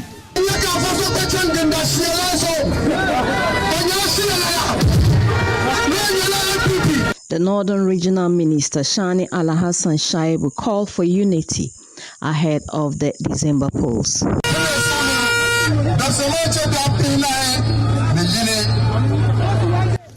Unity is key in everything. In Yendi, we are one people. Let's forget everything and focus on the battle ahead. We all know the development brought to Yendi by the MPP government and the MP Farouk Aliyu Mahama. So let's reward the party and the candidate for that by voting massively for Dr. Bawumia and Farouk Aliyu Mahama. The Member of Parliament for Efutu, Alexander Afenyo-Markin, said Dr. Bawumia is the hope for the North and called for massive vote for him, and the Member of Parliament for Yendi, Farouk Aliu Mahama. And Napoli will bring a new vision to continue the great work of Nana Addo Akufo-Addo. PSHS. NDC said it is not possible. But today, is PSHS possible or not? You are voting for Dr. Bawumia. He is the only hope for the north of the country. I am a Christian. I am a Catholic. And I am voting for a Muslim, Dr. Bawumia. We, the Christians, believe that it is a time of a Muslim presidency. Therefore, we are determined to put together all our votes. Away from politics, Director for Green Film Festival has called for stronger collaboration on climate action. Speaking at 2024 Green Film Festival, Isaac Odro urged stakeholders to unite in addressing environmental degradation, emphasizing the need for enhanced partnership to tackle the growing climate crisis in Ghana. There's more on the following report. The World Bank Group's new Country Climate and Development Report for Ghana warns that without urgent climate action, at least 1 million more people could fall into poverty due to climate shocks, with incomes for poor households potentially decreasing by up to 40% by 2050. Speaking at the 2024 Green Film Festival, Festival Director Isaac Odro called for stronger collaborations among stakeholders to tackle environmental degradation. Climate change is the biggest issue of our time. The numbers say it. If we don't make sure that we can keep our goal of 1.5 degrees Celsius alive, the world is going to collapse as we know it. And so there needs to be a big alarm constantly sounding on why we should protect our environment and the different multifactorial issues that affect our reality of our existence as it concerns climate change. And we think that the arts and entertainment and film is the best way to be able to do that. That is why we brought a Green Film Festival across. And it's important that we use initiatives like this to create an awareness so that young people who don't feel like they need to get involved do more, so that institutions who are not doing better can be challenged to take more action. And that's why we exist. On addressing climate change in Ghana, environmental journalist Erastus Asaredonko highlighted the importance of reporting on environmental degradation. When you get to the forest, now that part is gone, but you can see round holes about the size of this. They call them in P in Komuna. So those old people who were mining centuries ago, they dig that round hole, they go deep down, and they fetch whatever they get. They bring it up, and they process. They do not mine close to any water body. They do not cut down trees for any purpose. And when they are done... For Ninoy, a participant, the Green Film Festival serves as a creative platform for raising awareness about climate change. Well, most of us know the environment is changing. Things are not the same as it used to be 5 years ago. The rainfall comes on different months. These days we don't have it like that anymore. Even the Harmattan, it sometimes comes, sometimes you don't experience it at all.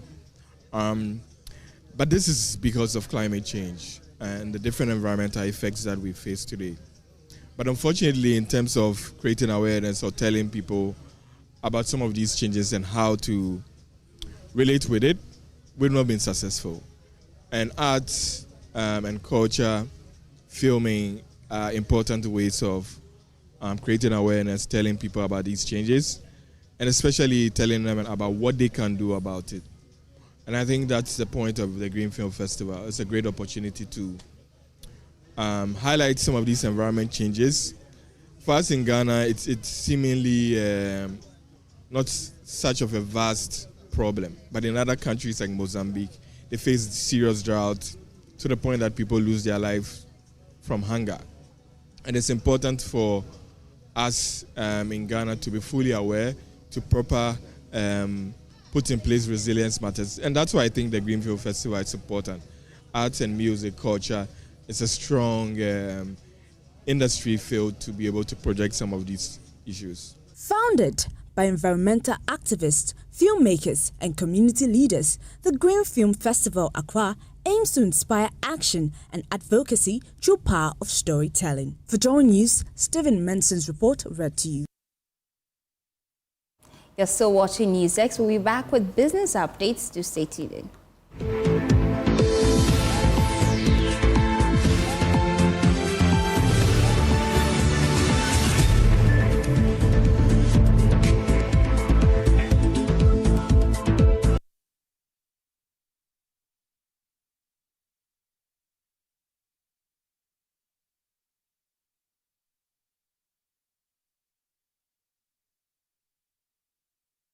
The luckiest. Star 712 hash. Luck is everywhere. 8K. Hey, you get an 8K. Get a packing from your Wallah. Hey, wait. You go put it on his tab. This is my man. Good luck. We are star 712 hash. I'm on dialing the magic numbers. Star 712 hash. Now welcome to the luckiest. And now with me at home ticket. You can buy for yourself or your loved ones. Mommy, tell mommy who's here. You're buying for me, right? Or who else? Oh. Let me choose buy tickets for others. Love you, boo boo. No, maybe straight to option 4. Now, you need to buy tickets worth 50 Ghana to qualify. Yes, you can buy random or preferred tickets. I'm choosing random tickets. Listen, if you buy the random ticket, the system chooses a random number for you. But if you buy the preferred, you get to input your own preferred 5 digits. 5. Baby, give me your 5 numbers. And how much are we buying? Babe, look at the body and buy you. With your body, tread cautiously. Now follow the prompts and confirm. Now the luckiest. The luckiest is regulated by the NLA on the Caritas platform, not for persons below 18 years. T&Cs apply. The MacDown Entrepreneurship Challenge Season 1 has been a journey of great impact. From the application process to the selection of participants of MacDown Entrepreneurship Challenge Season 1. The millionaire investor Dr. Daniel Macaulay is staying the course of grooming the next generation of multi-million-dollar entrepreneurs for Ghana. Ghana's unemployed youth population is growing exponentially by the day. A private sector intervention is needed to lighten the burden of employment on the government. The MacDown Entrepreneurship Challenge is one of such privately funded initiatives. Ghana, are you ready for the second edition of the MacDown Entrepreneurship Challenge Season 2? In this edition, 15,750 applications were received. 80 applicants have been selected for the real showdown. So watch out as these 80 business ideas are put to the test in the battle for the ultimate prize. Who will succeed? Who will fall out? And who will win the $100,000 cash prize in the MacDown Entrepreneurship Challenge Season 2? The MacDown Entrepreneurship Challenge is brought to you by MacDown Foundation. The MacDown Entrepreneurship Challenge, coming soon. Over 5 million children have benefited from free SHS. Protect free SHS. Vote Dr. Baumia, #1 on the ballot. Hi, now let me share my wildlife experience with you at Safari Valley Eco Park. Welcome to Safari Valley Eco Park. Our electric shuttle pulled up and in no time our tour began. We were surrounded by wildlife from the moment we entered the eco park. We were greeted by experienced tour guides who took us through orientation and how to better enjoy the experience. Watch these animals roam freely in their natural habitat undisturbed by our presence. We saw zebras, sable antelope, brown cranes, mara, silky chicken, nyalas, Shetland ponies, and so many animals I just couldn't keep up. Our tour guides taught us so much about the wildlife, their behavior, and how to interact with them. I even fed them. We also went fishing on a man-made canal. Then we took a break to have lunch in this serene environment. All this amazing experience for this price for adults, this price for teenagers. This for kids. It's a bargain.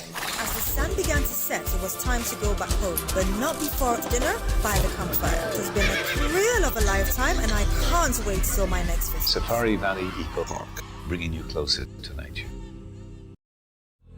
The MacDown Entrepreneurship Challenge Season 1 has been a journey of great impact, from the application process to the selection of participants of MacDan Entrepreneurship Challenge Season 1. The millionaire investor Dr. Daniel Macaulay is staying the course of grooming the next generation of multi-million-dollar entrepreneurs for Ghana. Ghana's unemployed youth population is growing exponentially by the day. A private sector intervention is needed to lighten the burden of employment on the government.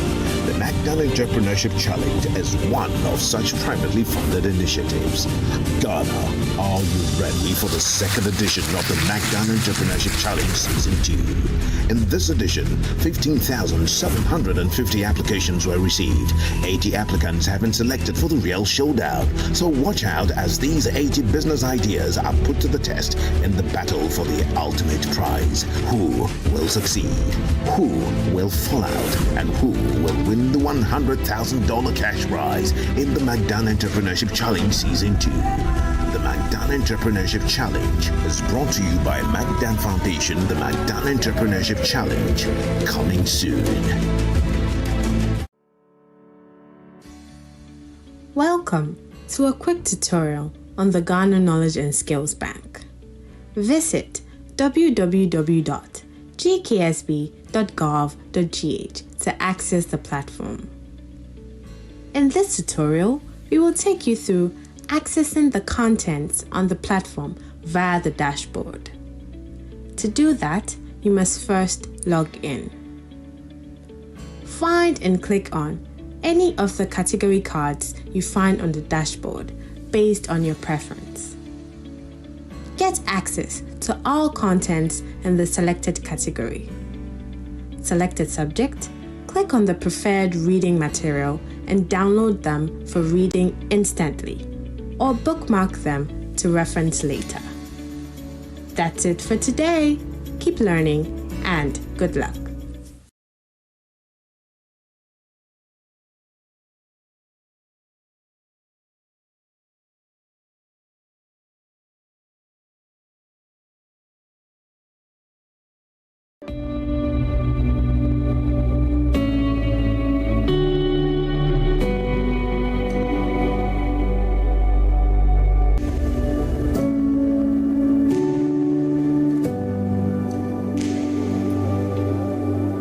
My name is Mark Bedu-Abuaji. I'm the CEO of the Ghana National Chamber of Commerce and Industry. As we are all aware, we're going to have election in December 2024, that's December 7th. We need peace. As businesses, we can thrive under peaceful environment. So we want peace before, during, and after the election. We want one Ghana to do business. Hashtag choose peace Ghana.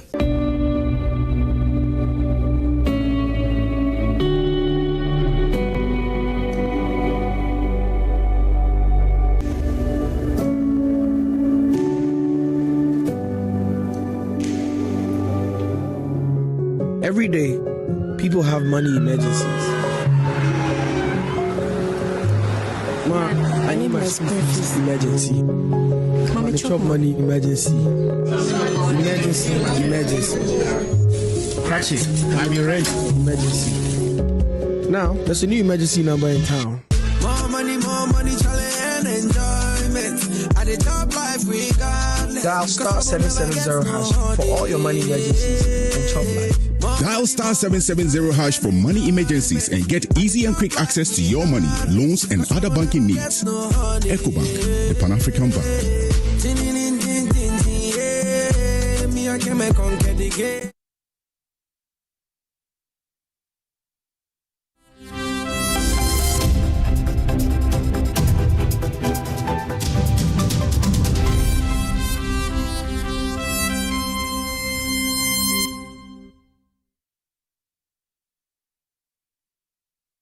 Welcome back to Business on Newsdesk. My name is Winston Taki, and now to our first business story. The Bawku Energy Storage and Transportation BEST has indicated that it's working on measures to ensure environmentally friendly petroleum products by improving the gasoline composition by adding ethanol. When achieved, this is expected to significantly reduce carbon emissions. Chief Executive of BEST, Edwin Provincial, noted that the move will reduce carbon emissions and contribute to Ghana's vision of achieving clean and modern energy by 2030. He spoke at the 2024 Ghana Energy Awards. The 8th Ghana Energy Awards recognized 34 individuals and companies for their roles in driving growth and innovation within the sector. LMI Holdings, Kwadwo Aduhene, and Nana Ekwia Eje, head of legal at the Petroleum Commission, were adjudged male and female energy personalities of the year. In his address, chairman of the awarding panel, Kwame Jantwa, emphasized the need to prioritize local players in the energy industry. We must continue to support and enhance Ghana local content initiatives, ensuring that future energy projects would not only fuel our economy, but would also empower our people. As we celebrate the progress we have made, let us keep sight of the fact that much remains to be accomplished in making Ghana's energy sector more resilient, more inclusive, and self-sustaining. Dr. Edwin Provencal, Managing Director of the Bulk Oil Storage and Transportation Company, BOST, was named CEO of the Year in the Petroleum category. Here is what he had to say on winning the award for the 3rd consecutive time. All the accolades go to my staff. They have been the ones doing the job. I've been giving them the right direction. The direction I get from the board, I ensure that is what I pass on to the team, and then make sure they execute. So execution is key for me, and so I'm sure all the hard work, the tears, the joys have culminated in these 3 consecutive awards. As part of efforts to transition to clean energy by 2030 and achieve a net zero economy, he indicated that BOST is on course to improve the country's gasoline mix by adding ethanol. He believes this will significantly reduce carbon emissions. Currently, what we are doing is we are trying to align to the government's clean energy directive. So as we speak, we're embarking on a project to blend gasoline with ethanol in the short run to ensure that we increase the octane number of the ethanol and then reduce the carbon emissions. In the medium term, we hope to go into liquefied gas, compressed natural gas, and LPG to ensure that the transition fuel, Ghanaians will have the transition fuel to power their energy needs. Meanwhile, Joy Business's Darryl Kwao was adjudged the Energy Reporter of the Year for his dedication to advancing conversation in the energy space. The awards, held under the theme, The Role of Local Content in Building Ghana's Energy Sector, also honored 5 individuals in the non-competitive category for their outstanding roles in the sector.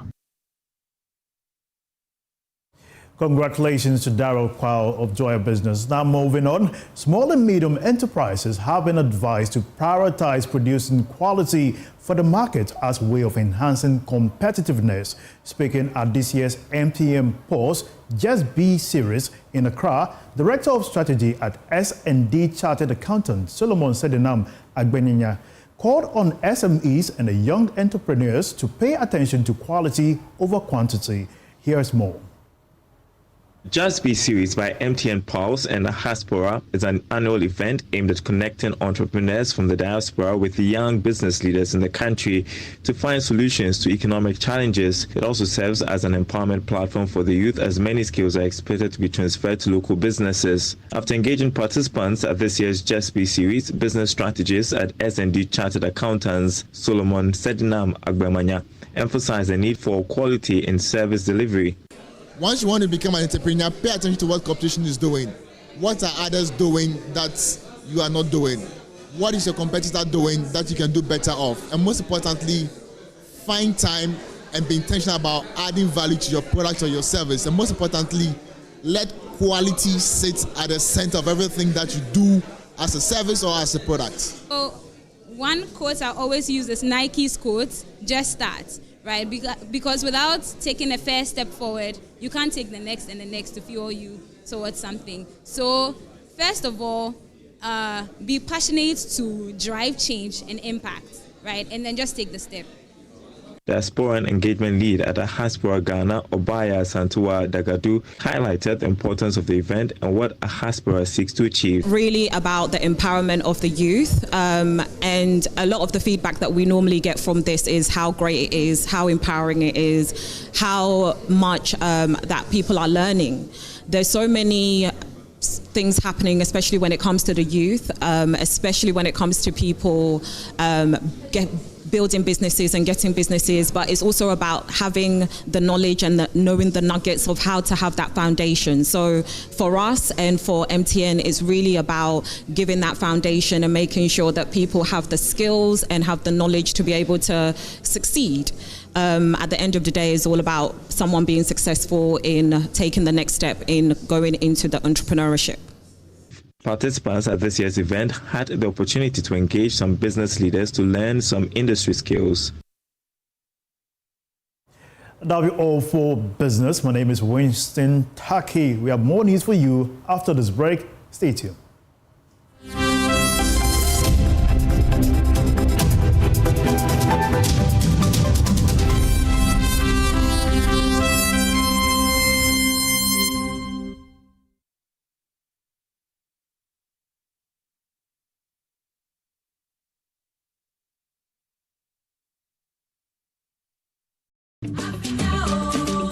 Are you ready to turn your home ownership dreams into reality? The JoyNews Habitat Fair is back, bigger and better, with everything you need under one roof. Whether you're looking to buy land, start construction, or find the perfect interior design, we've got you covered. This year's theme, Get a House, Make It a Home, focuses on helping you not only secure a property, but create a space where memories are made. It's not just about walls and doors. It's about building a home that reflects your style, meets your needs, and gives you comfort. Whether you're a first-time buyer, a homeowner looking to upgrade, or a property developer, the JoyNews Habitat Fair is the place to be. Network with professionals, explore the latest technologies, and walk away with solutions tailored to your housing needs. Come with a dream, leave with a plan. The EcoBank JoyNews Habitat Fair is in partnership with EcoBank, the Pan-African Bank, and powered by the Plan City Extension Project from Cities and Habitats, rent to own, and sponsored by Elegant Homes, where quality meets value. Safety and home solutions. You think of a door, we have it. G&J Technical Services. G&J, the generator people. Def Tracker Woodlands. A master planned gated city. DPS Pipes, connecting you to life. Homeworld Building Supplies. Let's build together. Global Lighting, your solution to quality lighting. Superlock, you deserve the best. Everlast UPVC windows and doors. The right choice for windows and doors. Syntex Tank. Air Strong. Air Tough. Lesh Fortune Limited. Kettins Papa be luxuriously perfect. Build Freeze Solar Hybrid Air Conditioners. Superior cooling with energy. DBS Roofing Industry. Your roof experts. Virtual Security. Complete security solution. Yobent Security Doors. Protected lives and properties. Clifton Homes. Beautiful Homes. Wise Investments. Tino Solutions. The renewable energy experts. The main Habitat Fair is on the 30th of October to the 2nd of November 2024. EcoBank JoyNews Habitat Fair. Get a house, make it a home.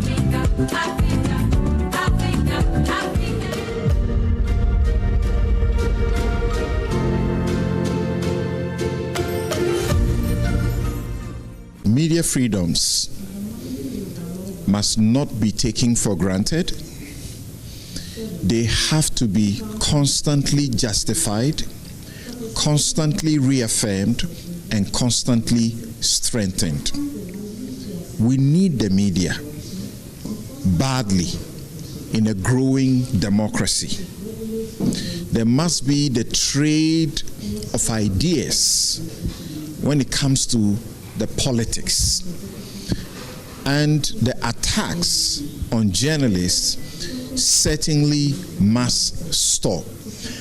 As a lawyer who defends journalists who have been assaulted, I can say that the circumstance is worrying and it has to stop. Defend media freedoms. I am Samson Ladi Anyanini.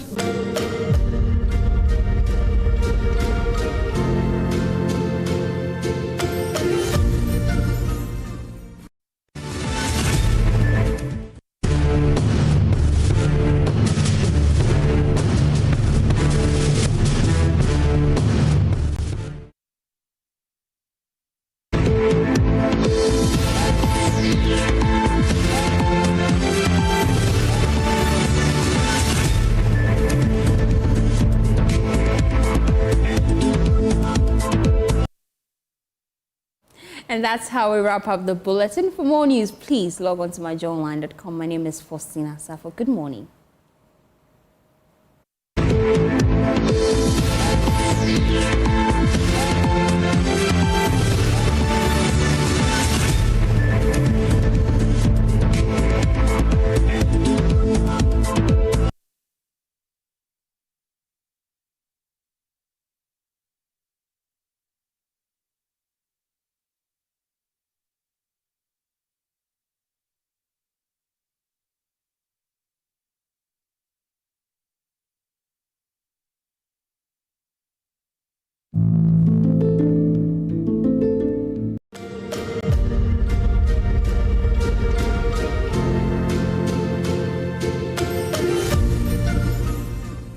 My name is Cecil Sunkwamels. I'm the president of the Ghana Independent Broadcasters Association.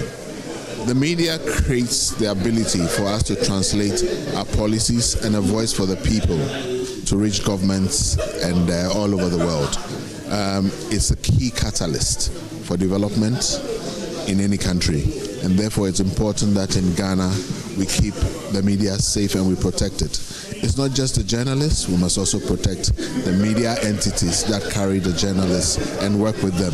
So we must keep our eyes focused on protection of the journalists, and we must also make sure that the media houses are commercially viable and can support the journalists.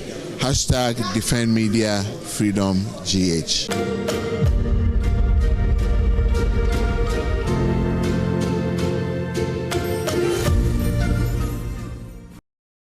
This year, I won't be my candidate with my one.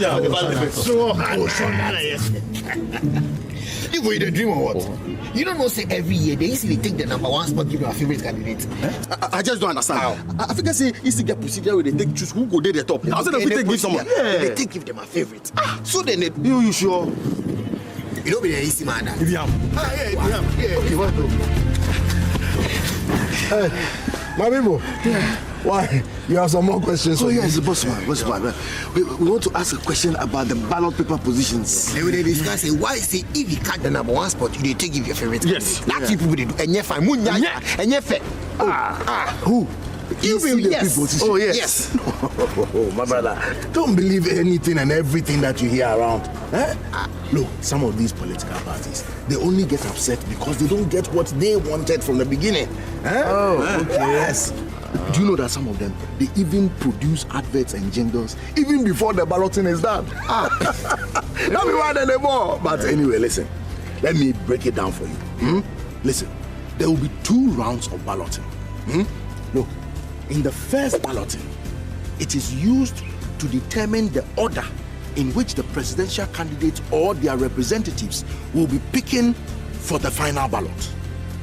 And then the second round of balloting, that one is used to determine the position of the presidential candidate on the ballot paper. Do you understand? Yes. So if you pick number 1 in the first balloting, it means you will be the first one to pick a position in the final ballot. And then the number that you pick in the final balloting, that is what determines where your presidential candidate will be on the ballot paper. Okay. So you don't be fixed like that. Not at all. Not at all. Don't fix. Listen, the Electoral Commission does not have a favorite candidate and does not manipulate the processes to the advantage of any candidate. Not at all. I just don't understand. So this number is choosing all be lie. Oh, my brother. All be lie. All be lie. We will move forward for this life again. Never. Ghana for. Remember, the balloting process, it be finchim, it be transparent. All will be done in the full glare of the candidates, the party agents, and the media people self. Day to them day there. No secret for anywhere. No libi laba laba. And you plain.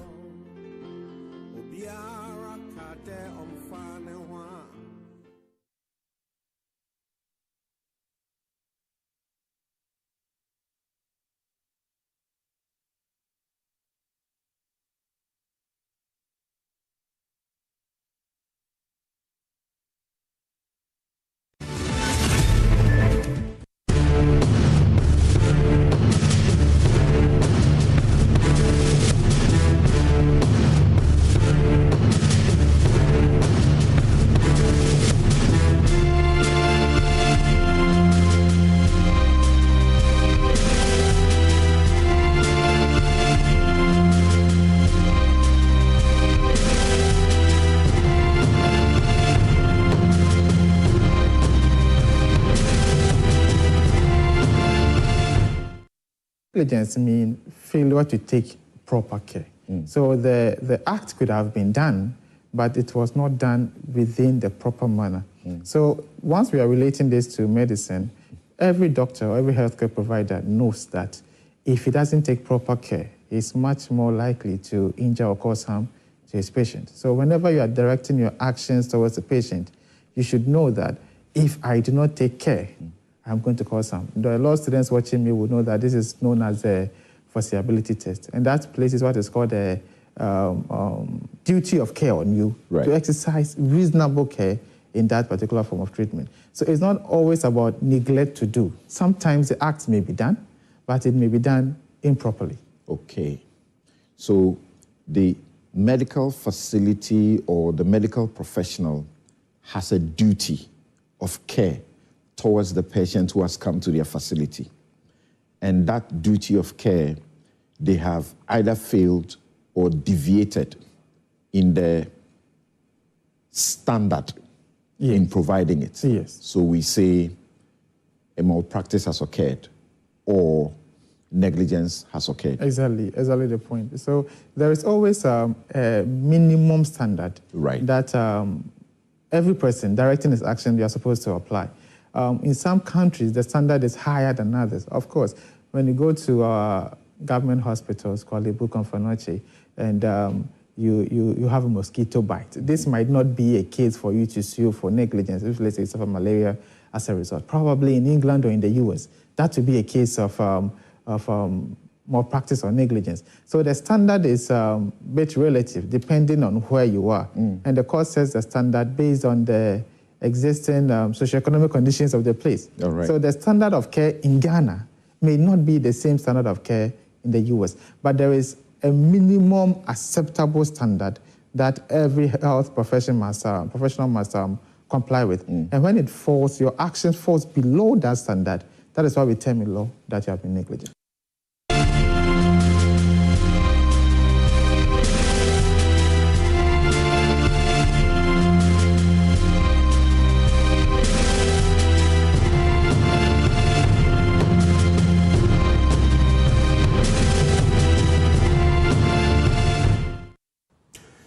As always, this is the law. It's your legal rights. It is your health law. And we're doing part 2 of medical negligence. And I say part 2 because for this year, because as you have followed the show, this will not be the first time we're doing a program on medical malpractice, or what is broadly generally referred to as medical negligence. And in the last installment, with Albert Jemfi, we just brought you a sneak peek into that, about the doctors or the health professionals not meeting the standard of care or deviating from that standard of care expected of them when you go to the health facility. And that results in medical negligence because you have suffered injury. You have suffered injury as a result of they not meeting the standard of care or having deviated from that standard. And therefore, you go to court. Sometimes the doctors are reported to the Medical and Dental Council, and some actions are taken, and sometimes it ends up in the courtroom, and if successful, compensation is paid. Now, today we have someone like Dr. Justice Jansen, who wears the 2 hats as a medical practitioner, senior one, and a lawyer. Thank you very much, Dr. Edward Adodankwa, for making time to join us on the law. Thank you, Samson. Great. So, even though we are continuing from where we left off with Albert Jemfi, let's have your perspective as far as the basics are concerned. How does medical negligence manifest itself? Thank you very much, Samson, for the opportunity. Healthcare, as it is an human institution. We have different players at stake, different issues at stake, and sometimes you have good outcomes, other times you have bad outcomes. it is natural, and it's not all bad outcomes that are necessarily as a result of medical negligence. So there should be a minimum standard to determine whether this particular sort of bad outcome resulted from staff necessarily meeting the standards or falling below it or otherwise. So it comes back to accountability for healthcare staff. Remember, we are all potential patients, and therefore the system should be sanitized to take care of us all. So indeed, it comes back to accountability, and whenever the standard goes below, we should all be up and doing to correct the system so that it does not happen again. Right. So there's a student of law, there's a student of medicine who is watching right now. How should he or she define medical negligence? Medical negligence simply means you have a duty towards a patient. You have fallen below that duty by way of the standard acceptable for treating this patient. As a result of falling short of the standard, whether intentional or not, is irrelevant. I get your stress. Right. As a result of this shortcoming, some harm, sometimes even death, has been occasioned. And the harm caused, in fact, that's more important to me, that harm caused is directly attributable to the shortcoming. Therefore, let's find a way to compensate or bring the patient up to, as far as money can do, how we can compensate to bring the person to the standard expected. Where death has not occurred. Where death has not. Right. So, once again, that's I intended for you to benefit from some sort of, call it a repeat, by way of getting you not to miss the real point from where we are starting. He has different perspectives that he's going to share with us. So there's a standard of care every health practitioner is required when they encounter a patient at the hospital in providing them their needs, the reason they are at the hospital. If there is a failure to meet that standard, or there is a deviation from that standard, then as a result of not meeting that standard of care or deviating from that standard of care, there is injury. And as he just said, there could actually be death. When that happens, we say there's been medical malpractice or medical negligence. It could be as a matter of a mistake. It could be that, as far as that person is concerned, that's the best they have done, except their best is not up to the standard. And then comes the issue of compensation. What are some of the very typical situations that you have encountered wearing both hats that represent medical malpractice? So let me clarify. Malpractice is a general umbrella. Okay. Now, medical negligence is one out of that. That's right. There could be other ways, and it could be criminal, it could be other misconduct. The MDC will handle that. And then when it is negligent, we go technically by the definition. So about a month ago, a case came to me. A man who was found unconscious by a taxi driver was sent to a private hospital. The doctor on duty was called. He looked at him and said, send them to a referral, sent to Confanoche. The man died. The question is, was the doctor negligent? So we applied the basics. A doctor-patient relationship is well established. A doctor owes a duty of care to the patient. That is it. Then you move on to the standard expected, and I'm sure we'll have time to expatiate more on that. The standard expected will be what has been agreed upon or what is recognized by a respectable body of medical opinion. And that was what the case of Bolam did establish. And I must say that's the minimum to meet. Then you move on to establish whether what this body of medical opinions or medical professionals have agreed whether it is reasonable, because we are having instances where there's a clear case of negligence. Some doctors are able to come in to defend their colleague that it was not, that's what we do, that's what can also be done. But we realize that some of them may not be reasonable at all. So we subject to some logical analysis, and that's a little test. So you come to our health setting. When an unconscious person is brought to you, what do? And whether this doctor did that. At least there are some basics to inspect the airway, to ensure there's good circulation and all that. Then at least being an unconscious patient, you check even the sugar. These were not done. So when the patient died, a case of malpractice or medical negligence may be brought. Except if the autopsy was done and it's established that the patient was dead around the time the doctor saw, it means it wasn't the recklessness of the doctor that caused the death anyway. He was dead already before being brought there. In that case, it will not be medical negligence. All right.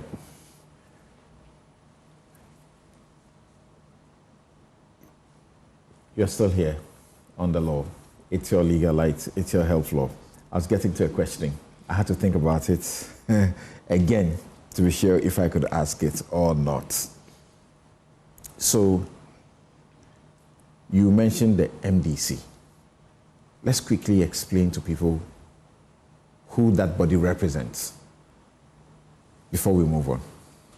MDC stands for the Medical and Dental Council. That's a body established by law under the Professional Regulations Act 2013, Act 859, and they are regulating medical doctors, anesthetists, physician assistants. They see to it that we live by certain minimum standards of conduct. When there are issues of misconduct, it can be reported to them. They will investigate and they will bring some finality or justice to the people involved. They are responsible for our registration, our licensing. There are some minimum courses to update yourself in order to satisfy them for your license renewal. So they do quite a number of these. And whenever you are reported for misconducting yourself, doing what you are not supposed to do, they will investigate, and if necessary, they will recommend sanctions. And indeed, they can even suspend your license. They can even get you out of the register, among other options available. Just as we have for lawyers, the General Legal Counsel. Exactly. If you do something that is not in accord with your code of ethics as a lawyer, you could be reported to the General Legal Counsel. Exactly that. They would hear the complaints and find out if you have erred. If you have erred, they could say that you don't get to practice for a number of years or you lose your license completely. Exactly. Right. Exactly. Now, you have started, like, in my encounter with a number of professors in this area, they never start a conversation without mentioning the case of Bolam. Right. You mentioned Bolam. Use Bolam to illustrate for us to understand what is that standard of care and when can it be said not to have been met or that there had been a deviation from it. Thank you. So Bolam test is a test that spells out the minimum standard of care. What Bolam test simply says is, as doctors practicing in Ghana, we do not practice in a vacuum. There are standards of training, there are standards of care, there are ways of treating certain conditions, and they are all spelled out in our standard treatment guidelines. Or in the teaching hospitals, you may have protocols well posted on the walls. That these are the minimum standards to meet. And it is a standard which is accepted by a respectable body of medical professionals. It could be in Ghana, we have the Society of Obstetricians and Gynecologists. It could be other such bodies. It could be the GMA, even the MDC itself. So Bolam says that when we have such a standard set, then you need to meet that. If you do not meet that, then it means you've not met the required standard, and that could make you negligent if, as a result of your inability to meet that, it has caused some harm. The problem with Bolam, however, is, and it applies when it comes to diagnosis and treatment. Right. But when it comes to information disclosure, Bolam has now been overruled by the Montgomery test of materiality. Now, as indicated earlier, Bolam simply said that, or it allowed doctors to even protect each other There was a case where a woman had a child in a ward. Then the doctor was called that there was respiratory distress, so he should come and assist. The doctor did not come. Persistent calls were made by the house officer. The doctor did not come. Eventually, the boy died. In court, the doctor said even if she had responded to the call, she would not have put on the ventilation or intubated even the patient. Which is what the patient was calling to be done. Yes, to be done. The doctor says even if he had responded, she would not have done that. And that her decision not to do that is what a number of other doctors will do, so it is acceptable. Then the other side also said, no, for a child in that kind of difficulty, that should be done as a standard. So there was a division. Which way was the court to go? And by our NRCD 323, these opinions are just expert opinions, and they do not bind the court or the judge. So what came out of that case, and that was what we call the Nigel Bolaito case or the Bolaito test, was that then the court should be able to subject these two streams of opinion, all meeting the Bolam test anyway, to a certain logical analysis and find out which of them is reasonable. So Bolam has now been modified by the Bolaito test that even if the body of medical opinion professes a particular practice, it should be reasonable to the court. An issue happened in Taifa where a hospital gave some strange combination of antibiotics to a patient, and the patient reacted badly. There was a lot of vomiting, etc. What the hospital said in their defense was that in their community, they've done a research, and those strange combination of antibiotics is what works for their patient. So it's like me making a mistake by giving about 2 grams of paracetamol to you. You've caught me as a mistake, and I said, no, in this hospital, in this community, that's what works. Now, one, is that what the respectable body of professionals say? That would be one. Even if that's what they say, then let's subject it to a logical test, whether it is reasonable. So that's where Bolaito came. So now Bolam has been modified by the Bolaito. But then when it comes to information disclosure, it does not apply at all. And I will explain that briefly. Something before you take somebody to theater, the patient should consent. And consent should be based on information you've given the patient. And you are supposed to make, by our patient charter, full disclosure. Full disclosure. That's at 851-167. Yes, full disclosure. I disagree with that. I think there should be a need for some amendment. Something nobody knows fully every information about any sickness, including malaria. To the extent available, make it available. That's full disclosure. So there's something should be done about it, else a patient could use that against us. So now with the Montgomery, what Montgomery is saying is that disclose what is material. Not necessarily fully, not everything about it that will be material or necessary. You understand? Yes. So disclose all that. And then when the patient has all those information, he can decide whether to go by that or not. In this